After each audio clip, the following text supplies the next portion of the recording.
Heyo, it's March. Has been for quite some time actually, but it's podcast time. Let's see what's been going on around here. Not a ton, let's just jump right into it. Shortly after posting the previous podcast, I went through all the videos on this channel and gave them all properly formatted chapter selects. Revisiting every video I've ever made brought about some interesting observations. There are times in the Keys and Kingdoms segment of early episodes where I talk about one of that week's Disney films for only 5 minutes.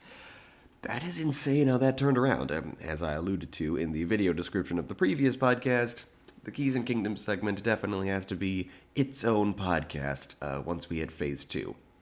It has dominated the TAPAS podcast, and the TAPAS podcast has to regain what it once was. Got some ideas for that which I hope you'll enjoy, and that'll include giving the Keys and Kingdoms segment its own spin-off series so it doesn't weigh the real podcast down. But I'm going to finish the podcast the way it started, only 4 episodes left. Season 1 ends with episode 52 because that's how many weeks are in a year. Before we engage, TAPAS Phase 2, of course, only is a relative term. It can take a hell of a long time to make these podcasts sometimes, as you've doubtless noticed, but hey. Unlike the previous episode, which was recorded over the course of several weeks, I recorded every time I finished writing a segment, I'm trying to tackle this one all at once. And given all the talky-talky that requires, I have once again whipped out the Gollum juice. Raw lemon and ginger mixed with honey to try to make it tolerable. Fortunately, the honey is also a valuable part of the mixture. It needs all three. I might overdo it on the honey for taste. I went to the tea shop today. I've been living above one for months and never went down there, but then today, I did. Fortunately, I still don't have a pot for heating water. Go to the store, get one.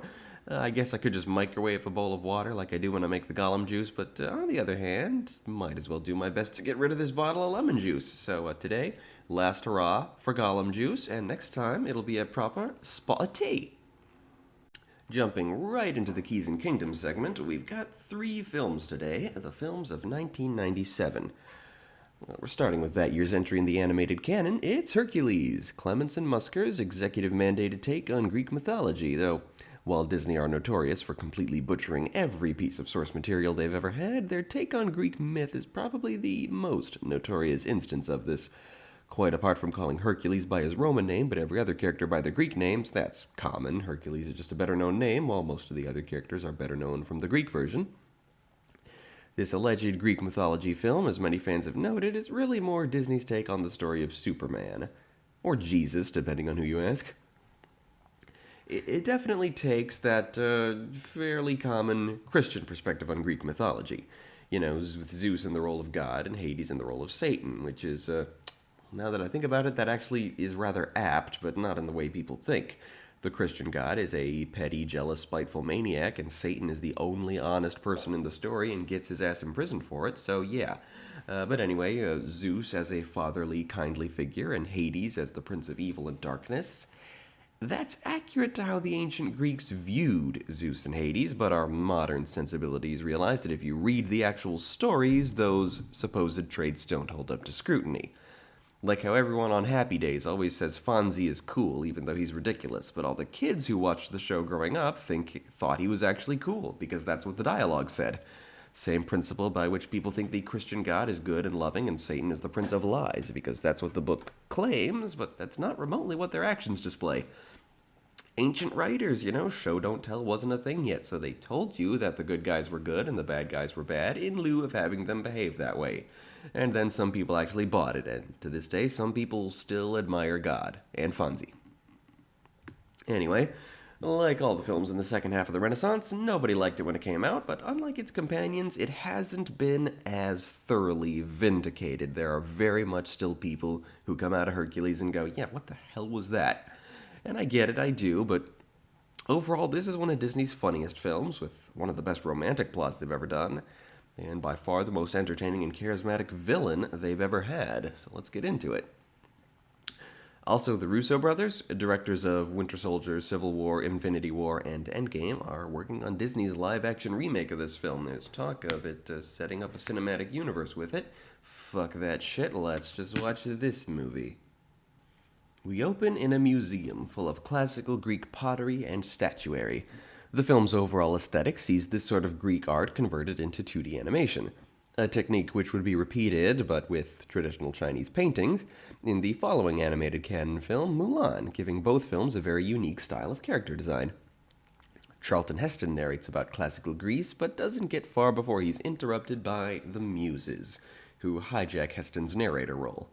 Heston is out of the film less than a minute into it, so mad respect to the Muses for that, and Heston's narrator character does come back into the picture in the Hercules TV series, actually sharing the narrator role with the Muses this time, where we learn his name is Bob the narrator, though he's played by Robert Stack in the series instead of Charlton Heston. So let's talk about the Muses. The Muses are our gospel-singing narrators. Why they chose Southern Black Gospel as the musical genre for their ancient Greece story, who knows? But it kicks ass. Everyone loves the Muses. There are 5 of them because, well, it would be too crowded if there were 9. They're depicted as, well, sassy black gospel singers, voiced by Roz Ryan and 4 others. They each have a fairly distinctive appearance, and behind-the-scenes materials tells us which muse each one is, so that'll be something to look into later for design ideas. We get some backstory, fairly familiar. The Titans ruled the world until Zeus defeated them and sealed them away. The Titans are depicted as gigantic creatures of elemental chaos, which we'll talk about further when they actually appear in person in the 3rd act. We enter Mount Olympus, which I guess looks a bit more heavenly here than it usually does, but I guess it's always been depicted as a land of fluffy clouds. The gods are gathered, and if you scan the crowds, you can pretty clearly identify quite a few of the Greek gods. The Hercules TV series didn't have to create new character designs for introducing the Olympians. They were all right here in the background of the film. All they had to do was cast actors. And they're gathered on Olympus to witness the birth of Hercules. Yes, right away we're seeing a very sanitized version of Greek mythology. Hercules is the legitimate son of Zeus and Hera, seemingly the only child of Zeus in existence. Good CGI work here. All the gods have this intense divine glow about them. And the fluffy clouds from which Olympus is shaped are made from a great mixture of CGI and painting that gives them an excellent otherworldly feel. Hera is voiced by Samantha Agar, though she has very little presence in the film, and Zeus by Rip Torn. Nothing to really say about that, except that Rip Torn gives an excellent performance. He's very fatherly and godly, and it's good. Torn would not end up appearing in any future Hercules material, with Corey Burton taking over the role in all other appearances. Here's a fun fact. In the God of War video game series, of which I'm a huge fan, Corey Burton plays Zeus once again, while Rip Torn plays Hephaestus. Kinda funny. Hermes shows up. He's played by Paul Schaefer, and characterization-wise, he's Paul Schaefer. Yes, for some reason, this universe's version of Hercules is David Letterman's band leader, and that's it. That's his entire character. Odd choice. Another odd choice being the depiction of Narcissus as an Olympian god, purely for the sake of, I guess, making a Narcissus joke. All the gods have a color scheme, which is the color of their skin, hair, and most of their accessories. Hera's is pink, and Zeus's is orange, which allows Hercules to look basically entirely like a red-headed human. For most of the others, it's more exotic. Apollo is purple, Athena is blue, Ares is fiery red. Now, the Olympians do, of course, exist in the Keys and Kingdoms universe, but I do intend them to be much more faithful to mythology there. Much less rapey, so we can still relate to them and understand why people worship them, but otherwise just as tangled and dysfunctional and incestuous. So no design cues from these Olympians will be taken for the K&K Olympians, but what we can do is take inspiration from these Olympians in the visual design of the fairy court. In Gargoyles, you see, we discover that all of the gods and spirits of all the mythologies in the world are actually fairies. And Keys and Kingdoms fairies take a lot of their cues from the fairies from that show. And the notion is that while there are still newborn fairies out there in the world who are low-level adventurers, most fairies are thousands of years old and have as much power and influence as small-time gods. Fairies and cosmos are also shapeshifters who can look however they like, so I think the brightly colored skin, the divine glow, and the impossible body types and wild hairstyles seen in this film's Olympians would be a great general aesthetic for the fairy court. I'm saying this like it's always been the plan, but no, it only occurred to me just now while I was saying that K&K's Olympians wouldn't look like the ones from the film.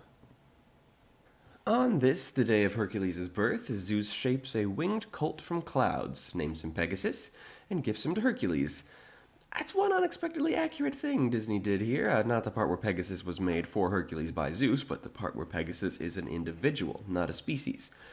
Pegasus was a guy. I think Greek myth had other winged horses, but calling every winged horse a Pegasus, pluralized Pegasi, is a notion that's far more modern. A moment I've always loved is when Hera gives Hercules over to Zeus, and Zeus handles him as delicately as he possibly can, remarking, "He's so tiny."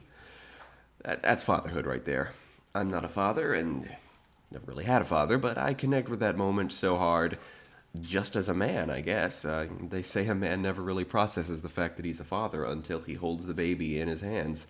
And we see that moment here from Zeus. It's so good. Such a small moment in the film, almost imperceptible, but it's always touched me. And here, well, far too late in my opinion. I know we're only 5 minutes into the film, but somehow they should have found a way for him to show up earlier. We meet Hades. Is depicting Hades as a satanic archetype a discredit to the Greek mythological character? Yes. Is the fact that most of what makes Hades so entertaining comes to us courtesy of James Woods, his voice actor, super problematic given what a criminally despicable human being Woods is? Also, yes. All the same, this is one of Disney's greatest characters of all time. You recognize it by how much attention he gets in crossover properties like House of Mouse, Kingdom Hearts, and even reinterpretations like Once Upon a Time and Descendants, and how well he lives up to the hype in even the worst of these stories. Hades. A gaunt, skeletal figure with sickly blue skin, black robes that swirl with smoke around his feet, bulging yellow eyes, and a mouthful of sharp teeth. A devil seeking to overthrow the gods and rule for himself. All while sounding and acting like a slimy lawyer or talent agent rather than anything resembling the mannerisms of a classical villain. If James Woods has a redeeming quality, it's that he had a big part in creating this character, that he recognizes the worth of this character, and that he keeps the character true to himself wherever he appears. Woods has almost never failed to reprise the role of the animated canon version of Hades, save the House of Mouse Halloween special where Rob Paulsen had to sub in for a few singing lines and was not a convincing substitute. And he's consistently the best part of the Hercules cartoon, the best part of House of Mouse, the best part of Kingdom Hearts. James Woods is a sleazy villain in real life, but his existence may be worth it in that he gave us a great cartoon character who is also that, but actually fun. Anyway, Hades shows up, and he's clearly not very popular, not very content with his job as caretaker of the underworld. Zeus at least seems fairly fond of him, merely innocently oblivious to Hades' open contempt. Now, here's an interesting thing not a lot of people realize. At no point in this film is it suggested that Zeus and Hades are brothers. If we take just the movie as canon, considering how much else from Greek myth has changed, they're probably not. But Zeus and Hades being brothers is something so ingrained into people's common knowledge that, in the Hercules cartoon and even in House of Mouse, it's taken completely for granted. They openly refer to each other as brothers constantly, even though that never once comes up in the film. Isn't that wild? Also leads to a great moment in the TV series, which Zia and I always laughed at. I don't remember exactly what the situation is, but it's Poseidon. Someone is chiding Poseidon for trusting Hades, and he says, "But he's my bro." So yeah, they acknowledge that the big three are brothers, even though, if you only know the movie and not mythology, that plot element comes totally out of nowhere once you go from the movie to the show. The show also establishes that Ares and Athena are brother and sister, but doesn't say who their father is. Clearly, it's not Zeus. One thing that is changed in the TV show, though, is that Zeus is the eldest brother and Hades is the youngest, when in Greek mythology it's the other way around.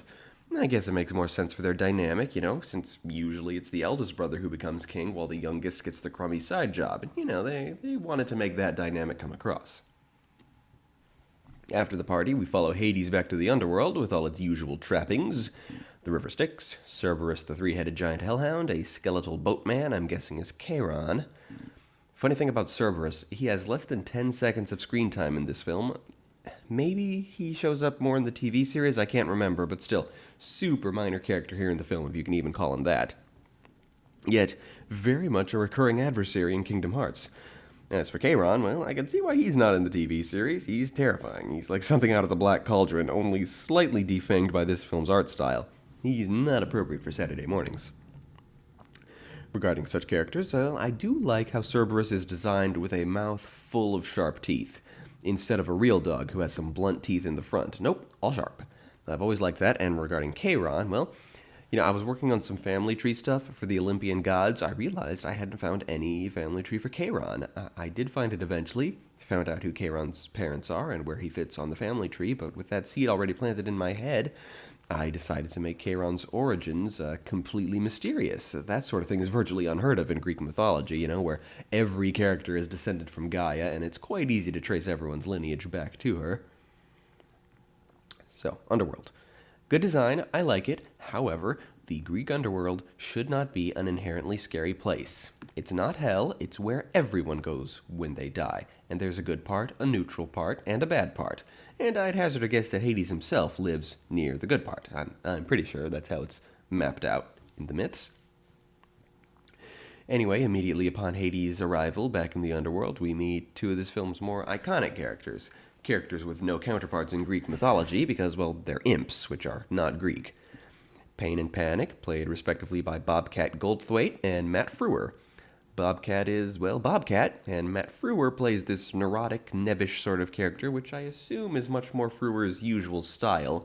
I would imagine Gargoyles, in which Frewer plays the intensely sociopathic Jackal, is a major moment of playing against type for him. So let's talk about imps. In European folklore, imps started out as sort of troublesome spirits, just like, well, basically every creature from folklore started out that way, didn't it? As a tiny creature that lives in your house, spoils your milk, sprinkles dust everywhere, maybe does your minor household chores to make up for it if you're nice to it. Modern fantasy, of course, has distinguished many of these terms. Most people nowadays know the difference between a dwarf and an elf, a goblin and a gnome, a fairy and a troll. Yet in real folklore, those are really all the same damn thing. It's kind of weird, actually, how all these interchangeable names have evolved into such different things. And what imps have evolved into is creatures at the bottom of the infernal hierarchy, tiny devils. So what can Pain and Panic teach us about imps in Keys and Kingdoms? Well, for starters, they shapeshift. Actually, this has long been a trait of imps in Dungeons & Dragons. They have the ability to morph into other creatures. The funny thing is, I've only ever seen that rule in D&D rulebooks. I've never seen it actually used in any D&D story I've seen that features imps. I wonder why that is. Pain and Panic certainly put their shapeshifting to great use for stealth, subterfuge, battle, and sometimes just to make a point. I mean, hey, this would certainly explain why an imp would be a valuable henchman when there are so many other more powerful types of devils you can choose from. Other than that, all Pain and Panic really have to offer is that Pain is fat and Panic is skinny to make them a classic comedic duo. I've never liked character designs that exaggeratedly cartoonish, but sure, maybe imps, unlike most infernal creatures, can have a variety of body types. There's always been a few things that distinguish imps from other devils, after all, like they're somehow a category all their own.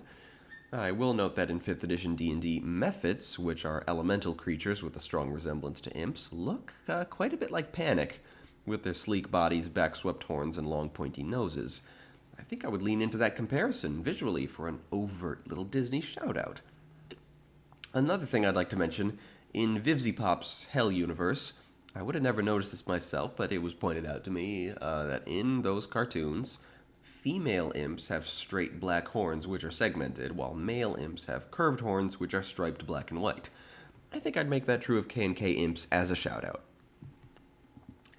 Another thing to note, Hades has the first of his iconic tantrums, in which his hair flares up and his skin and fiery hair go from blue to red. Everyone thinks they're so clever by pointing out that light of cool colors, those being blue, green, and purple, is actually warmer than light of hot colors, red, yellow, and orange. But since blue flame is pretty rare in natural circumstances, and the human mind has always associated the hot colors with fire and the cool colors with water and ice, well, warm colors feel like they're warmer. It might not accurately reflect Hades' body temperature, but it reflects his emotional state. And so we have the Sisters of Fate, played by Amanda Plummer, Carol Shelley, and Patty Edwards. In the TV series, Plummer is replaced by Tress MacNeille, and in House of Mouse, all three sisters are played by Tress MacNeille, just cheaper that way. So the Fates. Like their Greek myth counterparts, they weave the tapestry of the future, and also use a pair of shears to cut threads, ending mortal lives. They also borrow a bit from another trio of Greek sisters, the Graeae, in that they look like old witches. The Sisters of Fate were always described as beautiful women, and that they have a single eye which they all share.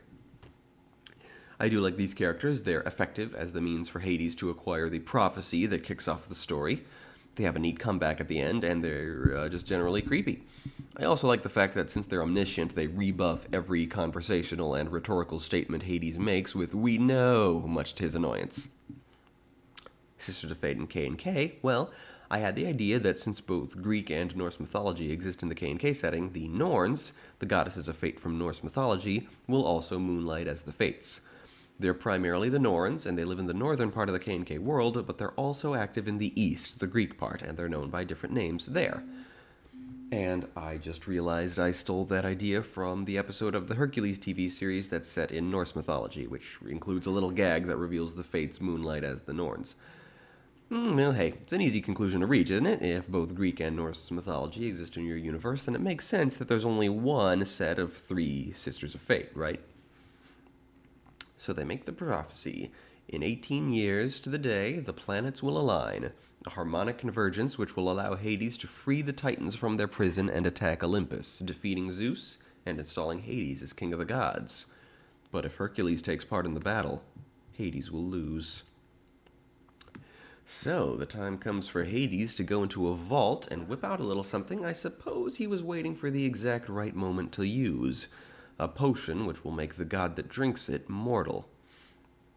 It seems in this film's universe, gods aren't merely immortal in the sense that they don't die, but in the sense that they actually can't. Interesting concept, wouldn't work in an RPG universe. That very night, Pain and Panic steal Hercules from his cradle and smuggle him to Earth. They feed him the potion, Pain expositing that every last drop of the liquid has to be consumed in order to properly make him mortal, which naturally means that they instantly fail to feed him the entire thing when they run and hide at the approach of some humans, Amphitryon and Alcmene, played by Hal Holbrook and Barbara Barry. In mythology, Alcmene was Hercules' actual mother and was a princess, while Amphitryon, well, I assume he was her husband and was equally royal. In this film, they're a pair of aging farmers who live out in the middle of nowhere because, as I said before, Superman. Pain and Panic turn into snakes and go for the kill, but Hercules fights them off with his unnatural strength. Little shout out to the actual myth there, Hercules really did strangle a pair of snakes to death on the day he was born, though they were sent by Hera, not Hades, because, well, that's what the relationship between Hera and Hercules always was. That's why his Greek name was Hercules, in a vain attempt to flatter Hera so maybe she wouldn't kill him. Amphitryon and Alcmene take in the boy, knowing his name to be Hercules from the medallion he wears, which also bears the symbol of Zeus, while meanwhile Pain and Panic decide not to inform Hades that they failed to kill the baby. Cut to 15 years later. Young Hercules is voiced by Josh Keaton, a fresh-faced 18-year-old actor coming down from a long-time child acting career consisting mostly of cartoons and a few soap operas. Keaton would go on to become a very successful and prolific voice actor, best known for a few animated and video game portrayals of Spider-Man, so it wasn't much of a stretch when, in Kingdom Hearts Birth by Sleep, they brought him back to reprise the role of young Hercules. Hercules, due to that one drop of potion that went unconsumed, is possessed of super strength well beyond anything that even the likes of Superman and the Hulk are capable of without at least warming up a little. But as a gawky adolescent, he has very little control and coordination, making most of the people in the local village downright terrified of him. Though in the case of boys his own age, not too terrified to brazenly lie to his face and badmouth him while he's still in earshot. An attempt at catching a discus leads to the destruction of the market, and the local pottery maker, played by Wayne Knight in a nice little cameo, leads an angry mob in yelling at Amphitryon to keep Hercules and his freaky superpowers far, far away from normal people. TV Tropes calls this bullying a dragon. When you bully a person who has superpowers, you run the very strong risk of them using those powers to fucking murder you. I'd say it's lucky for most fictional bullies that most people with superpowers are, by definition, heroes. Now, I'm not saying it's the fault of a bully if a bullying victim massacres everybody, but let's call it a tie for first place and reasons not to be a goddamn bully, shall we? I've always hated that word, bully. We need a better word. One less cutesy, something that aptly describes the appalling anguish such people inflict. Back home at the farm, Hercules admits to Amphitryon that he feels like the mob was right. Somehow he belongs somewhere else. In a moment alone, Hercules sings the movie's main theme, Go the Distance, about the distance he'd go, sorry about that, to find a place where he feels like he fits in. Big mood. I've been a lot of places myself, but there's only one place in this world where I didn't feel like a giant loser, and that is in rehearsals at Quincy Community Theater. I live in Quincy again, place to start. But live theater isn't really in the cards right now with the world all pandemic-y for, hey, coming up on 1 year now, yay! Hopefully someday TAPAS can take off and I can feel like a non-loser in the comfort of my own home. Hercules' singing voice is done by Roger Bart, whom I know as the evil pharmacist from the first couple seasons of Desperate Housewives, but apparently he's a big Broadway star. Amphitryon and Alcmene confess to Hercules that he's a foundling. With no additional knowledge but the medallion, Hercules travels to the Temple of Zeus. They don't have one in his village. Seems like a long journey to a very isolated place. It's not really how temples work, I don't think. Anyway, he gets there via montage and prays to the gigantic marble statue of Zeus. The statue comes to life, and Zeus speaks to Hercules for the first time in 15 years, revealing himself to be Herc's real father. Herc, like I mentioned sometime earlier, I forget where, this film likes to give a few of its Greek myth characters nicknames. Indeed, I'm pretty sure they use the name Philoctetes for no other reason than so they could have a character who goes by Phil, but I'm getting a teensy bit ahead of myself. Zeus explains to Hercules that if he wants to become a god again and live on Olympus where he truly belongs, he must become a true hero. And to do that, he must seek out Philoctetes, the trainer of heroes. Hey, I did say I was only a teensy bit ahead of myself. In Greek mythology, Philoctetes was a fairly minor participant in the Trojan War. Here, they've made him a satyr and the trainer of heroes. If they wanted a mythological figure who is a magical creature who teaches demigods how to be heroes, one would think the intuitive character to use would be Chiron the Centaur. At least I assume that would be the proper choice, considering that's who Percy Jackson goes with, but in the end, ultimately, I think the filmmakers decided that a Danny DeVito-shaped satyr, who goes by the name of Phil, was just a more amusing choice, and I can't argue with that logic. Phil is an excellent character. Zeus summons Pegasus, now an adult stallion with fabulous wings, and send them off to whatever island Phil lives on. I feel like it has a name.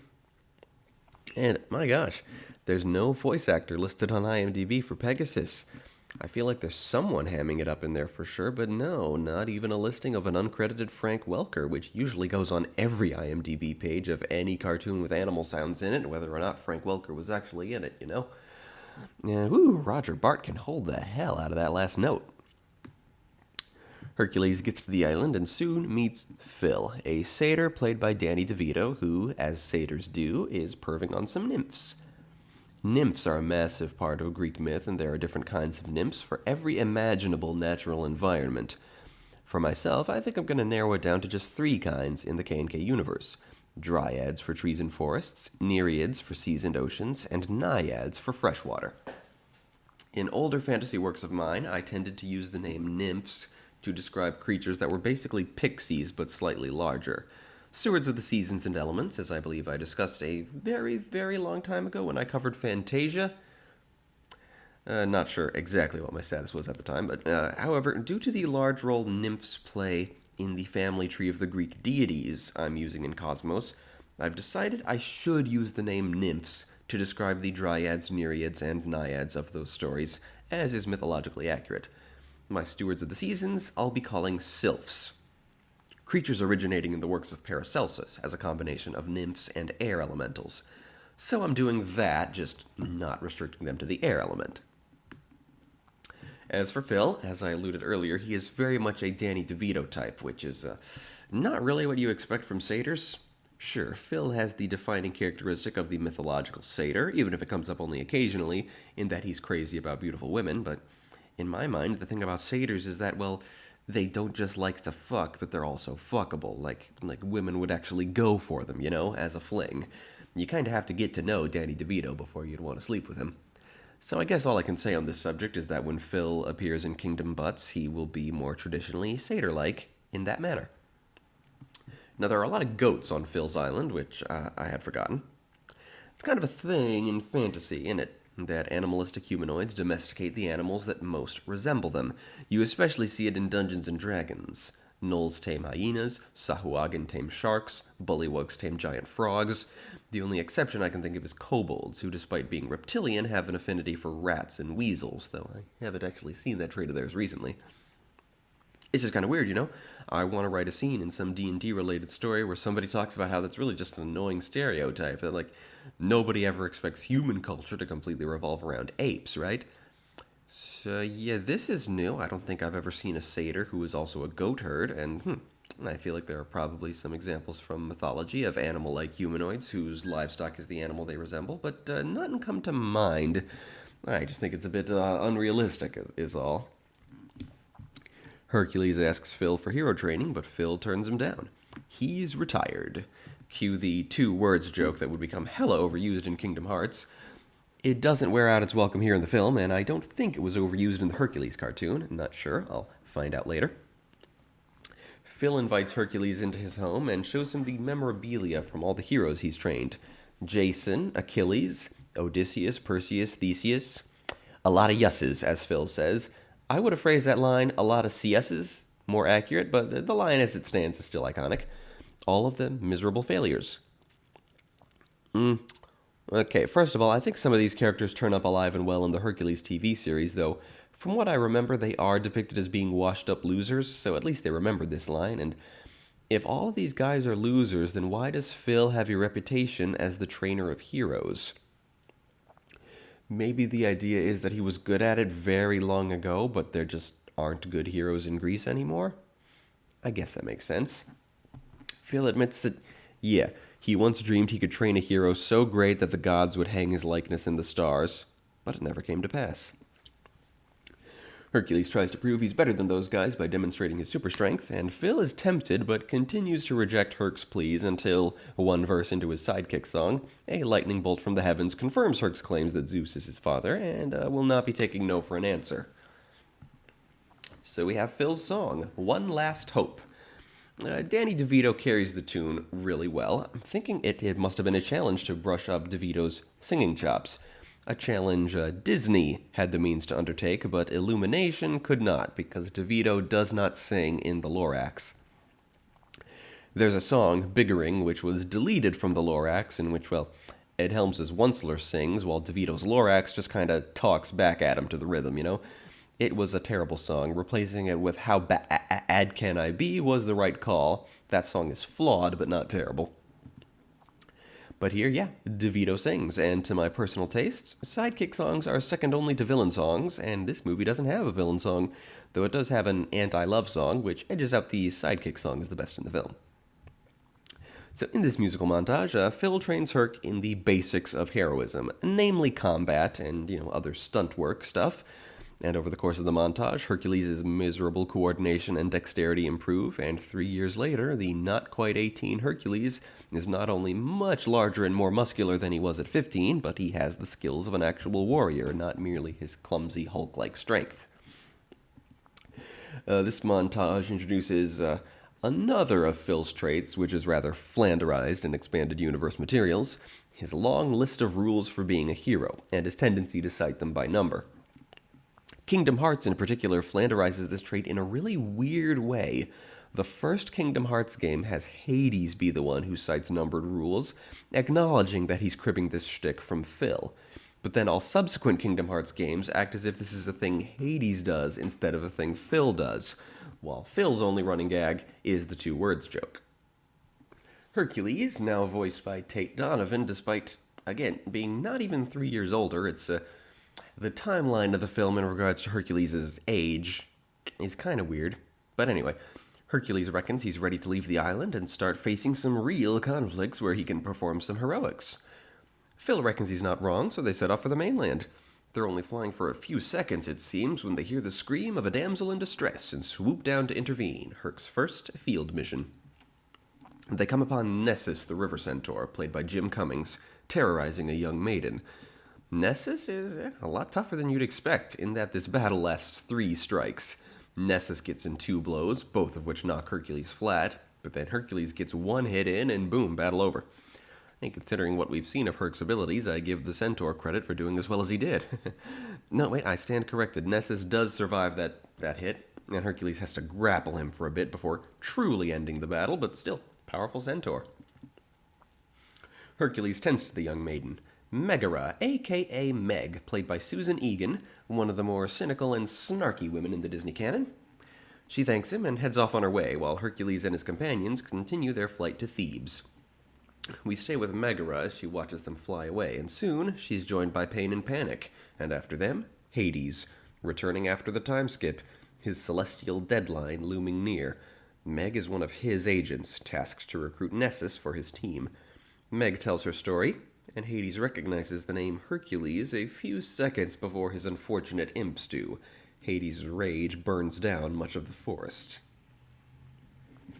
Our heroes arrive in Thebes, which a couple of cheap jokes easily establish is going to be our New York City stand-in for the evening. Thebes has suffered fires, earthquakes, floods, crimes, and monster attacks. So Hercules asks around for anyone that needs a hero, but the Thebians are too jaded to believe in heroes anymore, especially not one on his first outing, accompanied by the guy who trained Achilles. But soon, Megara comes searching for help and is delighted to find Hercules. Two little boys are trapped in a rock slide. They head for the gorge, Hercules easily lifting the rocks off the little boys as the crowd of Thebians watches, genuinely impressed. The little boys run off, into a high vantage point where Hades is waiting to see what comes next. The little boys were Pain and Panic, and Megara has led Hercules into a trap. Out comes the Hydra. Perhaps more accurately, the Lernaean Hydra, because in Greek myth, I suppose there are plenty of Hydras. This was a particularly cool one. The creature is rendered in CGI for fairly obvious reasons. Hard to draw lots and lots of heads. Let's see, would this be the first character or creature in a Disney film depicted in such a way? Maybe Grandmother Willow? Plus, the entire cast of Toy Story, I meant besides them. So yeah, the Hydra. They play with the myth a little bit. It starts with only one head, and every time Hercules chops off a head, 3 grow back instead of the traditional 2. It's quite visceral, actually, lots of exposed tissue, plus it seems to have acidic blood, or maybe it's just green. It's up to 30 heads before Phil calls out, "Will you forget the head-slicing thing?" Tragically, that line has not reached the mimetic status of "climb up on the Hydra's back." So, the battle with the 30-headed Hydra is, well, extremely surreal. Usually a Hydra is defeated at maybe 10 or 12 heads tops, so with 30, things get pretty hectic. So yeah, this Hydra battle is the only part of the movie I remember from when I was very, very young. It was impactful and scary. And while Hercules in the myth kills the Hydra by using fire to cauterize its neck stumps so it can't regenerate, that's a strangely clever solution, actually. You'd think that would be like some clever author's brand new take on the creature, but nope, that's the original ancient Greek method. Personally, my method would be kill it in any other way than cutting off its heads. Stab it in the heart. If that kills its body but not all the heads, well, stab every individual head in the brain, man. I acknowledge I'm offering a solution that requires a shitload of combat prowess. Disney's Hercules kills it by burying it and himself in another rock slide. It dies, and he survives thanks to being clutched in its claws and digs his way out via super strength. Hercules is celebrated as an amazing hero, and Hades starts fuming, literally. Oh, and hey, here come the muses. I haven't seen them in a while.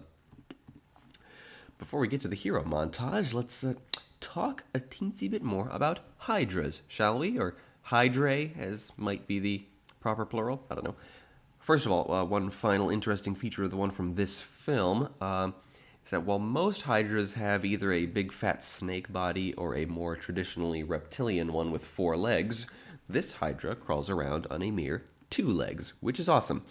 I like that creature trope of a creature with 2 legs and no arms. It's very alien and creepy. As for Hydras in K&K, well, I've been developing quite a few creature ideas independently of my Disney movie watching, and one for which I put in a bit more thought than some others is the Hydra. Here's my idea. They regenerate heads you cut off, yes, but they need to escape from you and get some rest in order to do so. 1 head getting cut off means 1 head grows back, and cauterizing the wound, it just means they have to pick at it for a while as they recover. Kind of thinking of King Ghidorah here in Godzilla King of the Monsters, in which Godzilla takes off one of Ghidorah's 3 heads, and after Ghidorah retreats, that head starts growing back, with the other 2 heads picking at the wound to speed up the process, which, once it starts, takes only a few seconds. The heads multiply, in my idea, only as a hydra ages. They are born as medium-sized creatures with 3 heads. At a certain age, they're large-sized and 4-headed, and when they hit adulthood, they're huge-sized and have 5 heads. This is the standard for adult hydras. Their natural state, huge and with 5 heads. They spend a good chunk of their lifespan like that. But like all reptiles, they keep getting bigger until the day they die, and eventually they grow a 6th head, 7th. Then they reach a certain point in the aging process where they're gargantuan in size, with 8, 9, 10, and 11 heads. Very, very old hydras are colossal-sized and have 12 heads. Most hydras die of old age before they reach the age at which they grow a 13th head. A hydra with 13 heads is a very rare and interesting sight, a sign of it being truly ancient.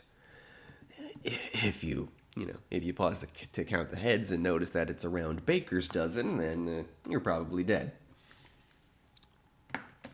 Anyway, Zero to Hero, kind of Hercules' theme song. We see him protecting Thebes from all sorts of monsters and disasters, most of which are sent directly by Hades, specifically to tackle Hercules, despite it being established that, this kind of thing happens in Thebes all the time. Guess we're just seeing the plot-relevant stuff. What did I mean? It's kind of Hercules' theme song. It is the actual theme song of the Hercules TV show. A couple more iconic Greek creatures are seen, just, stuffed into the montage. There's the Aetolian boar, the Nemean lion, a harpy, a generic sea serpent, and near the end, a threefer of a minotaur, griffin, and gorgon. Mostly we see a lot of Hercules merchandise, which is very true to ancient times, at least to Rome, if not Greece. Yeah, dressing up in the jersey worn by your favorite sports star isn't a modern thing. Popular gladiators and athletes really did sell a lot of merch back in the day. Action figures, clothes, they'd endorse certain stores and products via billboard. This is the kind of thing which was cut out of the movie Gladiator because it seemed too modern and silly, but fits right in with the tone of Disney's Hercules. TV Tropes calls this reality is unrealistic. Basically, anytime an element in a story seems fake but is actually very much real. Writers call the particular historical fiction variant Tiffany syndrome. That's when an author writing a fantasy or historical story can't use a certain element, like the name Tiffany, because it feels too modern to be realistic even though it totally existed at the time and place being depicted. I feel like this isn't the first time I've talked about Tiffany syndrome on the podcast. I don't know. I don't remember anything I've said in previous podcasts because no one ever comments. If you're listening to this, help me the fuck out. Engage. I don't care about the YouTube algorithm. Engage with me for the sake of my sanity. I am so lonely. Please. Anyway, final thoughts on this number. It includes a brief reappearance from Amphitryon and Alcmene, who have built a much bigger home for themselves on the money and merch Herc sent them. That's nice. A reminder that he hasn't forgotten the parents who raised him. Very important, often missing from stories like this. Let's do a quick rundown of those monsters from the montage. I'll do this as briefly as I can. Aetolian boar, Nemean lion, not necessary. We don't need indestructible animals. Giant boars, sure, but regular lions will suffice. We have enough leonine beasts in the way of the chimera, manticore, sphinx, stuff like that. Leonine? Leonine? I guess it's leonine because it's feline, canine. Harpies? Dig 'em. The myths never specify in what way they're part woman and part bird, so lots of different media have a different interpretation of what they look like. For myself, I'm going with mostly woman, perhaps elven in appearance, with wings like an angel, arms and legs which are like eagle legs, and an eagle's beak on an otherwise human face. Plus maybe a feathered tail. I think that'll be a very unique and interesting interpretation. It's the kind of thing you only see when people try to cosplay bird characters, and it's actually kind of intriguing. Now, I want harpies to be mortal but still all female, so they can produce eggs all by themselves if they so desire, but if they go and scissor with a fellow harpy, that gives them the power to produce larger and stronger offspring, as is the case with certain all-female lizard species. Serpents, defined as big-ass monstrous snakes in my RPG rules, I created a wide variety of them for an early fantasy world of mine, and I'd say most of them are aquatic, maybe all. The Minotaur. British people pronounce it Minotaur, which is more accurate because it means bull of Minos, referencing the fact that the Minotaur, who was an individual in the myths, is the child of Minos' wife, who was cursed by some god, I want to say Poseidon, to go crazy and have sex with a bull. In a lot of modern fantasy, minotaurs are a species, and a pretty cool one culturally. I like them, and hey, that may be somewhat true in the Disney universe, as one episode of the Hercules show features the Cretan Minotaur from the Labyrinth, and he doesn't much resemble the one in this montage, from what I can recall. Griffins. I used to spell it Gryphon. Now I think that's pretentious, and I spell it Griffon. Strikes me as a nice balance, I think, because Griffin isn't pretentious enough. In an older fantasy world of mine, I was obsessed with fitting every creature into at least some semblance of real-world taxonomy. So I made griffins entirely mammalian, and you know what? I think I'm actually going to hang on to that. Like their eagle wings had fur instead of feathers, I might stick with that because my K&K notes here say that griffins reproduce as mammals and hippogriffs as birds. Speaking of hippogriffs, I'm going to make sure griffins and hippogriffs are very different in, basically the same way My Little Pony Friendship is Magic did when they introduced hippogriffs in their feature film, which were very different from the previously established griffins. Also, I'm pretty sure griffins, mythology-wise, are British, not Greek. I'm not sure why they tend to show up in classical myth movies like this one.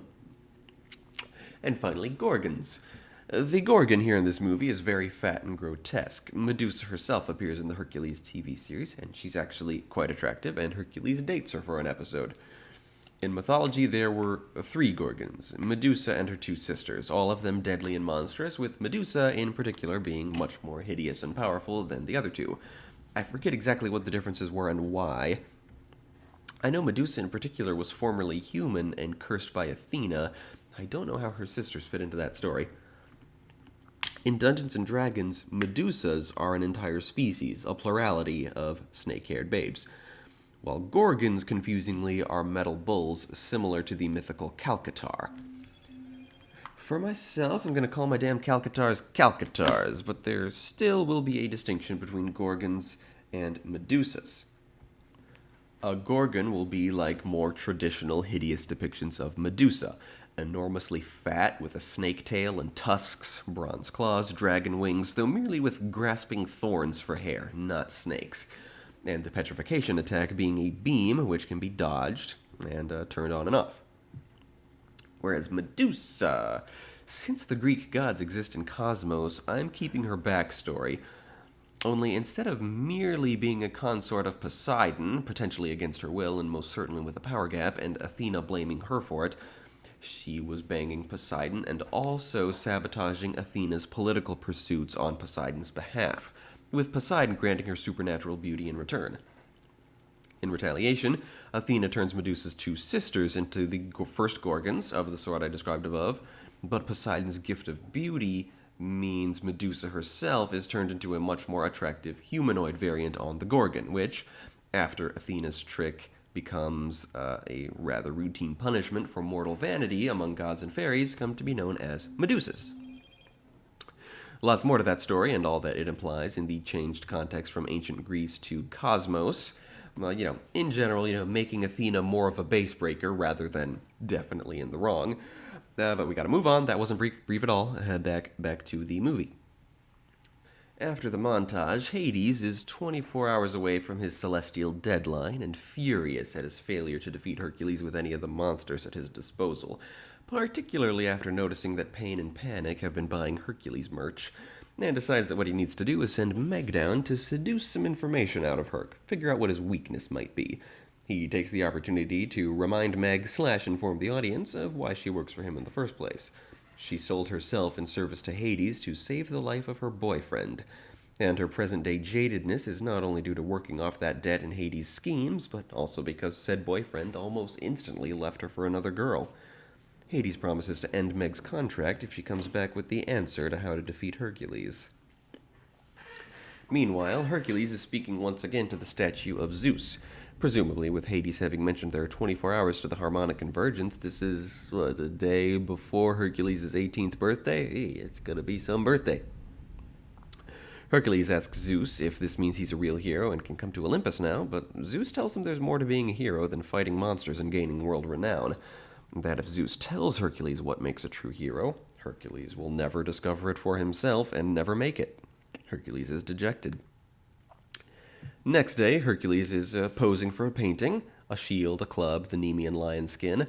This version of Hercules generally uses a sword, not a club, but I guess, yeah, most traditional depictions use a club, and this moment is emulating those.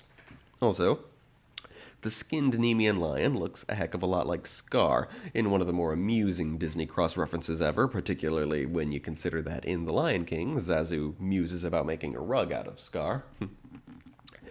Phil makes a reference to Hercules having an appointment to clean the Augean stables. A lot's going on in this moment. Hercules wonders what the point of all this is if it's not true heroism, and Phil has a brief moment of sincerity, assuring him that he has what it takes. After the moment is interrupted by a skirmish with some fangirls, Megara comes and seeks out Hercules, encouraging him to skirt his responsibilities for the day and just hang out. After they spend a day together, Meg starts getting to her mission of asking after weaknesses, and he has to admit, nope, he's all good physically. When Hercules starts to gush about caring for Meg, she tells him it's better not to care. No one can hurt you that way.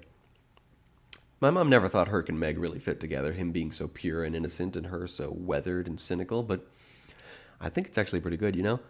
The fact, 97% of the romantic relationships in this world are between a woman and a man who is older and wiser than the woman, that's always creeped me the fuck out all my life.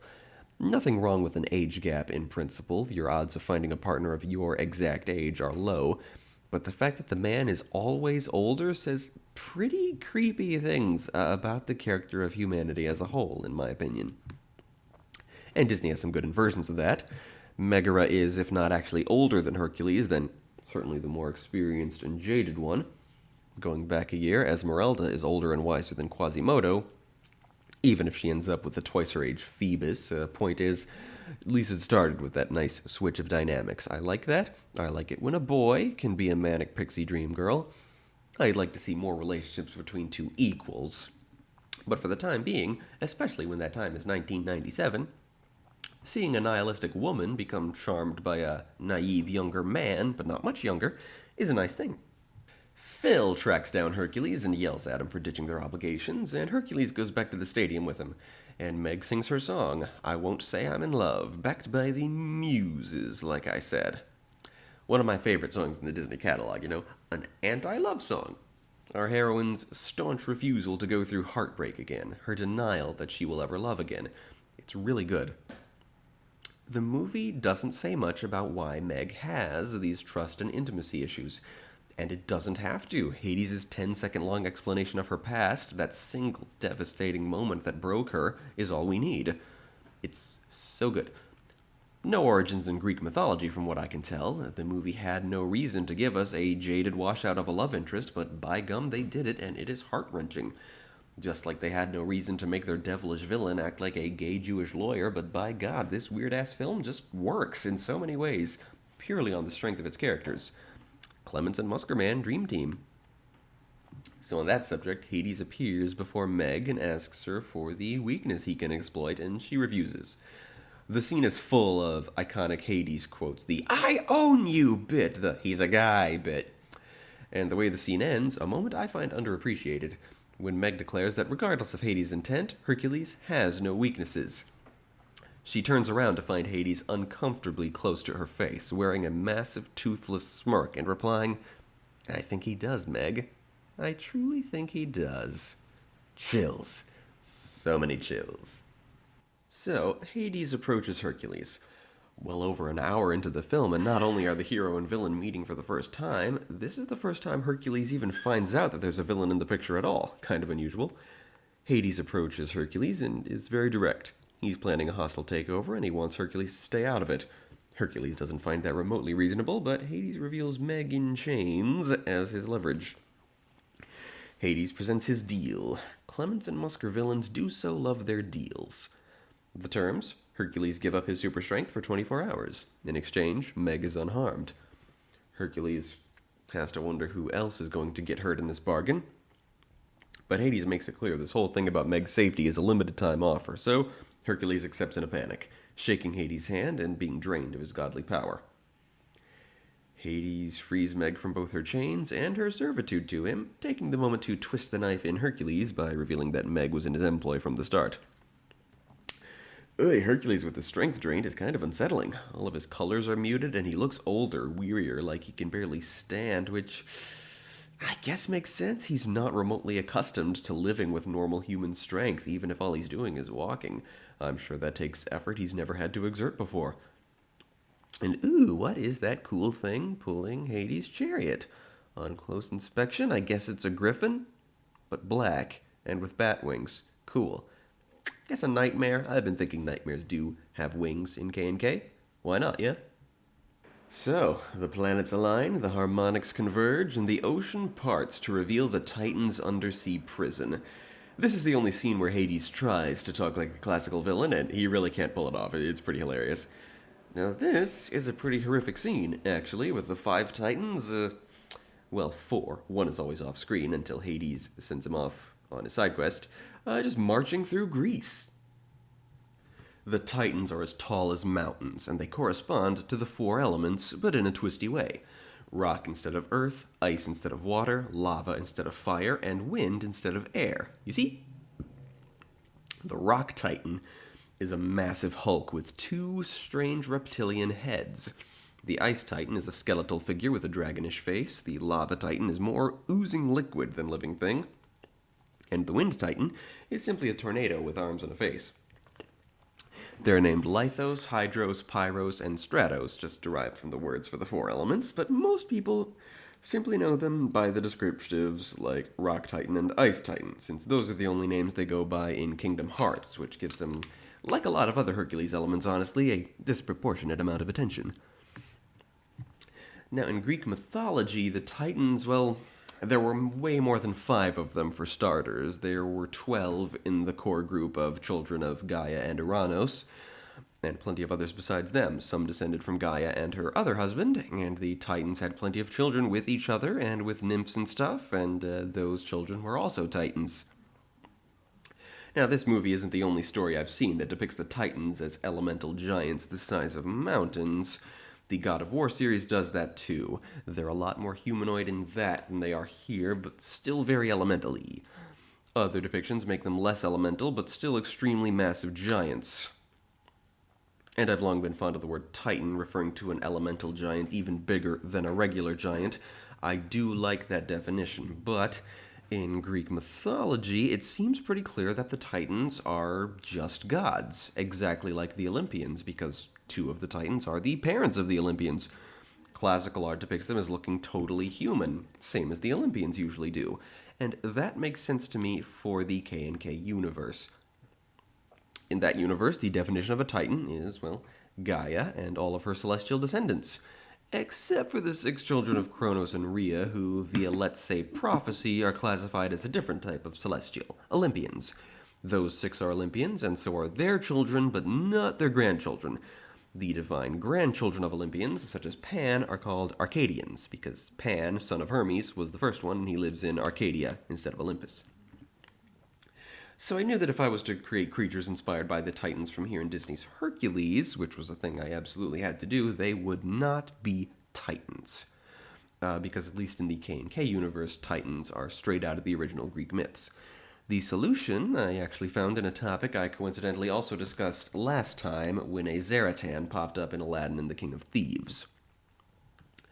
One current Dungeons & Dragons monster book I own includes a section called Elder Elementals, 4 creatures unrelated to each other apart from being immensely powerful creatures associated with the 4 elements.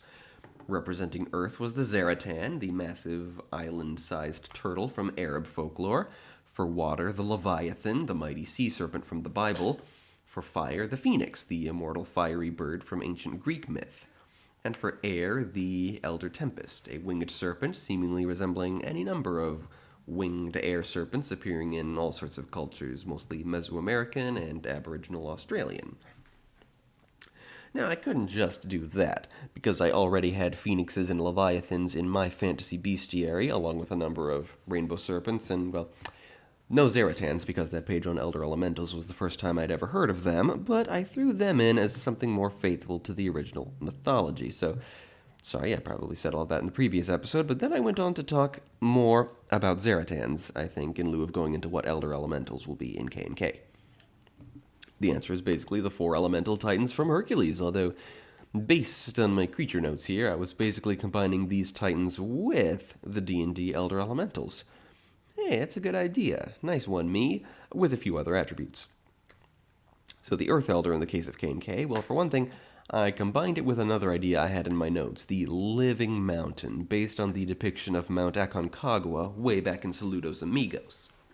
So the Earth Elder can have two heads, just like Lithos here, and his heads are, as I said, rather reptilian, so the Earth Elder can still resemble a turtle as a Zaratan does, while actually being an Earth Elemental that resembles Lithos. Conjoined twins are disproportionately common in turtles, don't you know? And that could be a fascinating design. The Ice Elder, skeletal and clawed like Hydros, and heck, the Leviathan Elder in the D&D book has this draconic face very much like Hydros. The Fire Elder can ooze around as lava like Pyros does, and if you combine Pyros with a Phoenix, what do you get? You get the Firebird from Fantasia 2000, so our Fire Elder will take quite a few cues from that as well. And our Wind Elder, it can be serpentine and feathery like the Elder Tempest, but with a major tornado motif. Maybe it summons a tornado with a face. I don't think a tornado with a face makes a ton of sense as a creature. Although D&D 4th edition did have a Thunderblast Cyclone, among other, combination elementals. It's cool. I gotta think about that one. As for the 5th Titan in this film, the one Hades sends to make absolutely sure Hercules doesn't intervene, is the Cyclops. Yeah, in Greek mythology, the Cyclopes were not Titans. They were giants, but presumably not quite to this extent. But in this universe, apparently that's what the Cyclops is. It's one of the 5 Titans, the only non-elemental among them, and it's just one guy. Can't say I approve of that general idea. In D&D, most recently 5th edition, the description of Cyclopes as chaotic, neutral, unsophisticated island dwellers who keep livestock sounds like it's fairly faithful to Polyphemus, Greek mythology's archetypal Cyclops, due to being, the first obstacle Odysseus faced on his very, very long voyage home. So I go with that.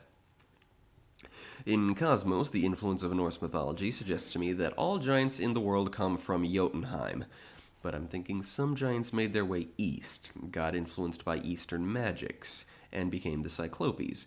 Now, keep in mind, Eastern in Cosmos doesn't mean Asian, it means Samia, the eastern region of the world, which has some Asian bits, but is defined by the fact that it's where the Greek gods are in charge.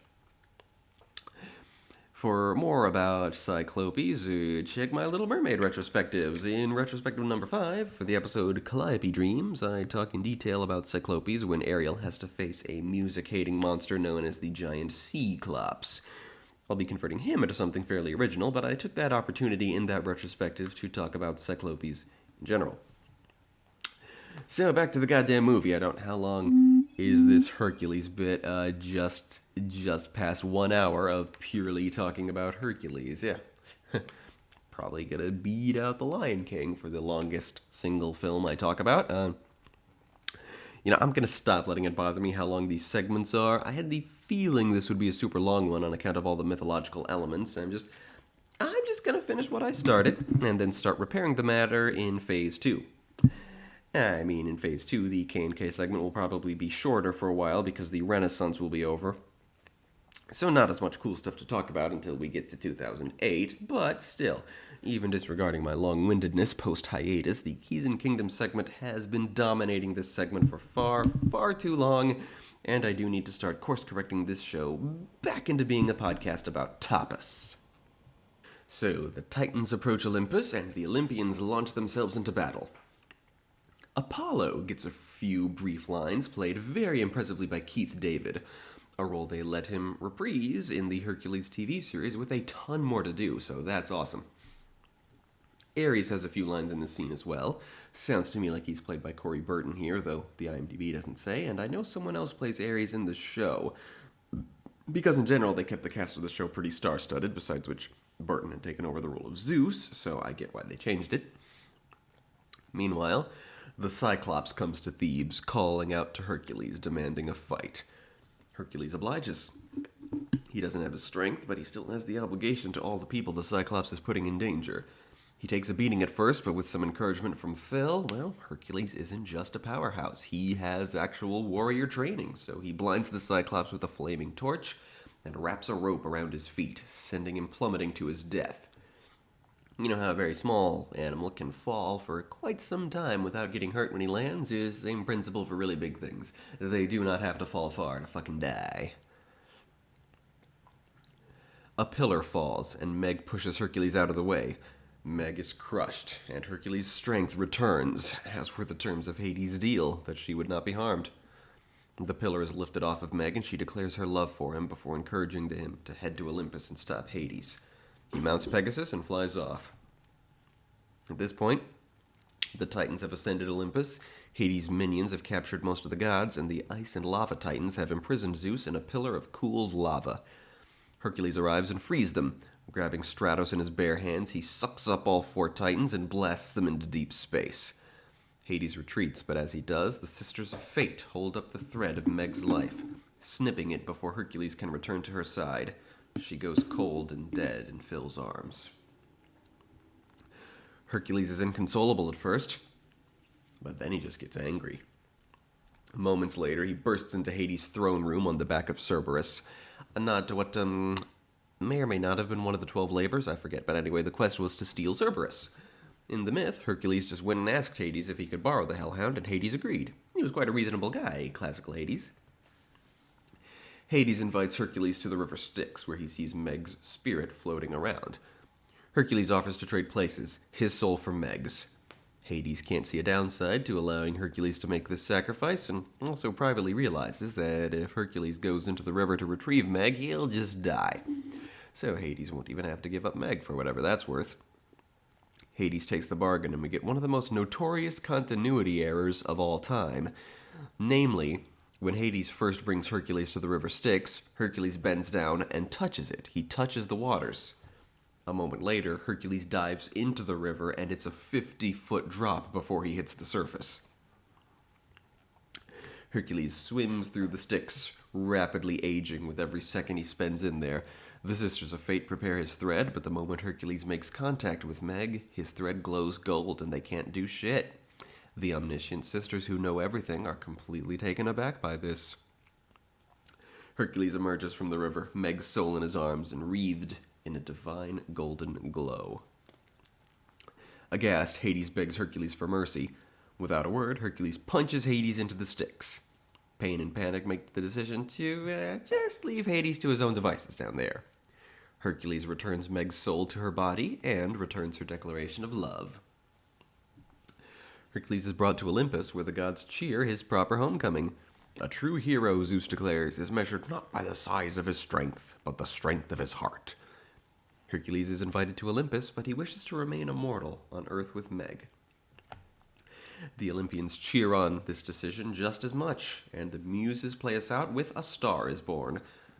Probably the weakest number in the film, which is a shame for a finale, but happens sometimes. Hercules returns to Earth with Meg, Pegasus, and Phil. He reunites with Alcmene and Amphitryon, and they all watch as Zeus weaves a new constellation in the sky of Hercules, making Phil's dream come true along with Herc's. Speaking of Phil, when they're on the way to Earth, Phil is in the middle of a makeout session with Aphrodite, so good times for Phil all around. I like Aphrodite a lot in the series. She's played by Lisa Kudrow, and she offers a lot of great life lessons about romance. So that's the end of the film. Fans like to joke that Hercules is destined to go crazy and kill Meg and all their children, but damn phone. I really need to silence my phone while I'm doing this. So sorry about that. What was I saying? Fans like to joke that Hercules is destined to go crazy and kill Meg and all their children, but I'd like to remind you that in this universe, Hercules is actually Hera's son. Clearly, it's not going to go that way. Nothing's gone according to myth so far. You think it's going to now? Shut up. The credits roll first to the rest of A Star is Born, then to the usual pop version of the film's main theme, Go the Distance. I didn't know Alan Menken did the music for this film, too. Gosh, did he do the entire Renaissance? Goes through a lot of lyricists, though. Anyway, this Go the Distance cover, it's not quite like the 90s pop ballads I've been making fun of all Renaissance long. It's a bit more, classical somehow. Something like that. And Michael Bolton sings it. Now back to the good part. This is the tale of Captain Jack Sparrow I don't know much about Michael Bolton. I just know that a ton of people hate him, and that his appearance in the song Jack Sparrow displays a willingness to make fun of himself. But based on this song, I'm just not sure what there is to make fun of. At least nothing that sets him apart from every other singer in the end credits of these damn films. Thought? Maybe one I've shared before, but here it is. Like most films of the Renaissance era, not all but most, the credits list separate animation teams for each character, and I just kind of have to wonder how that works when two characters are interacting with each other. Like, I know, for example, in The Lion King, Pumbaa was always animated before Timon, since Timon is usually walking all over Pumbaa and using him as a stage. But then, how do you make sure Pumbaa is properly reacting to what Timon is doing? I don't really get it. As the credits come to an end, we get some audio of Hades grumbling about the happy ending and wondering if anyone's listening to him. I hear you, Hades. I always sit through the credits, even though it's so often such a massive disappointment. So that was Hercules. I think I summed it up pretty well earlier. You know, a weird film, not as beautiful or tender as most of what Disney does, but one with strength of heart and character. That's for damn sure. Conclusions are hard sometimes. Let's see, did I talk about this film longer than I talked about The Lion King? Yes, I did, but not by very much. Okay. Up next is a little Winnie the Pooh film called Pooh's Grand Adventure, The Search for Christopher Robin. Now, there's a lot of Winnie the Pooh media out there. It's a big, long-running franchise. There's plenty of it are feature films, a surprising amount of them theatrical, but I made the decision to exclude most of it. Not being crazy enough about Winnie the Pooh to watch every film ever made on the subject, and feeling there probably wouldn't be a lot of lore to be found. So I picked 3 Winnie the Pooh properties in particular. Many Adventures, which I covered back in the 1977 episode, the 2011 feature, and this one. Oh, and I guess Christopher Robin. Yeah.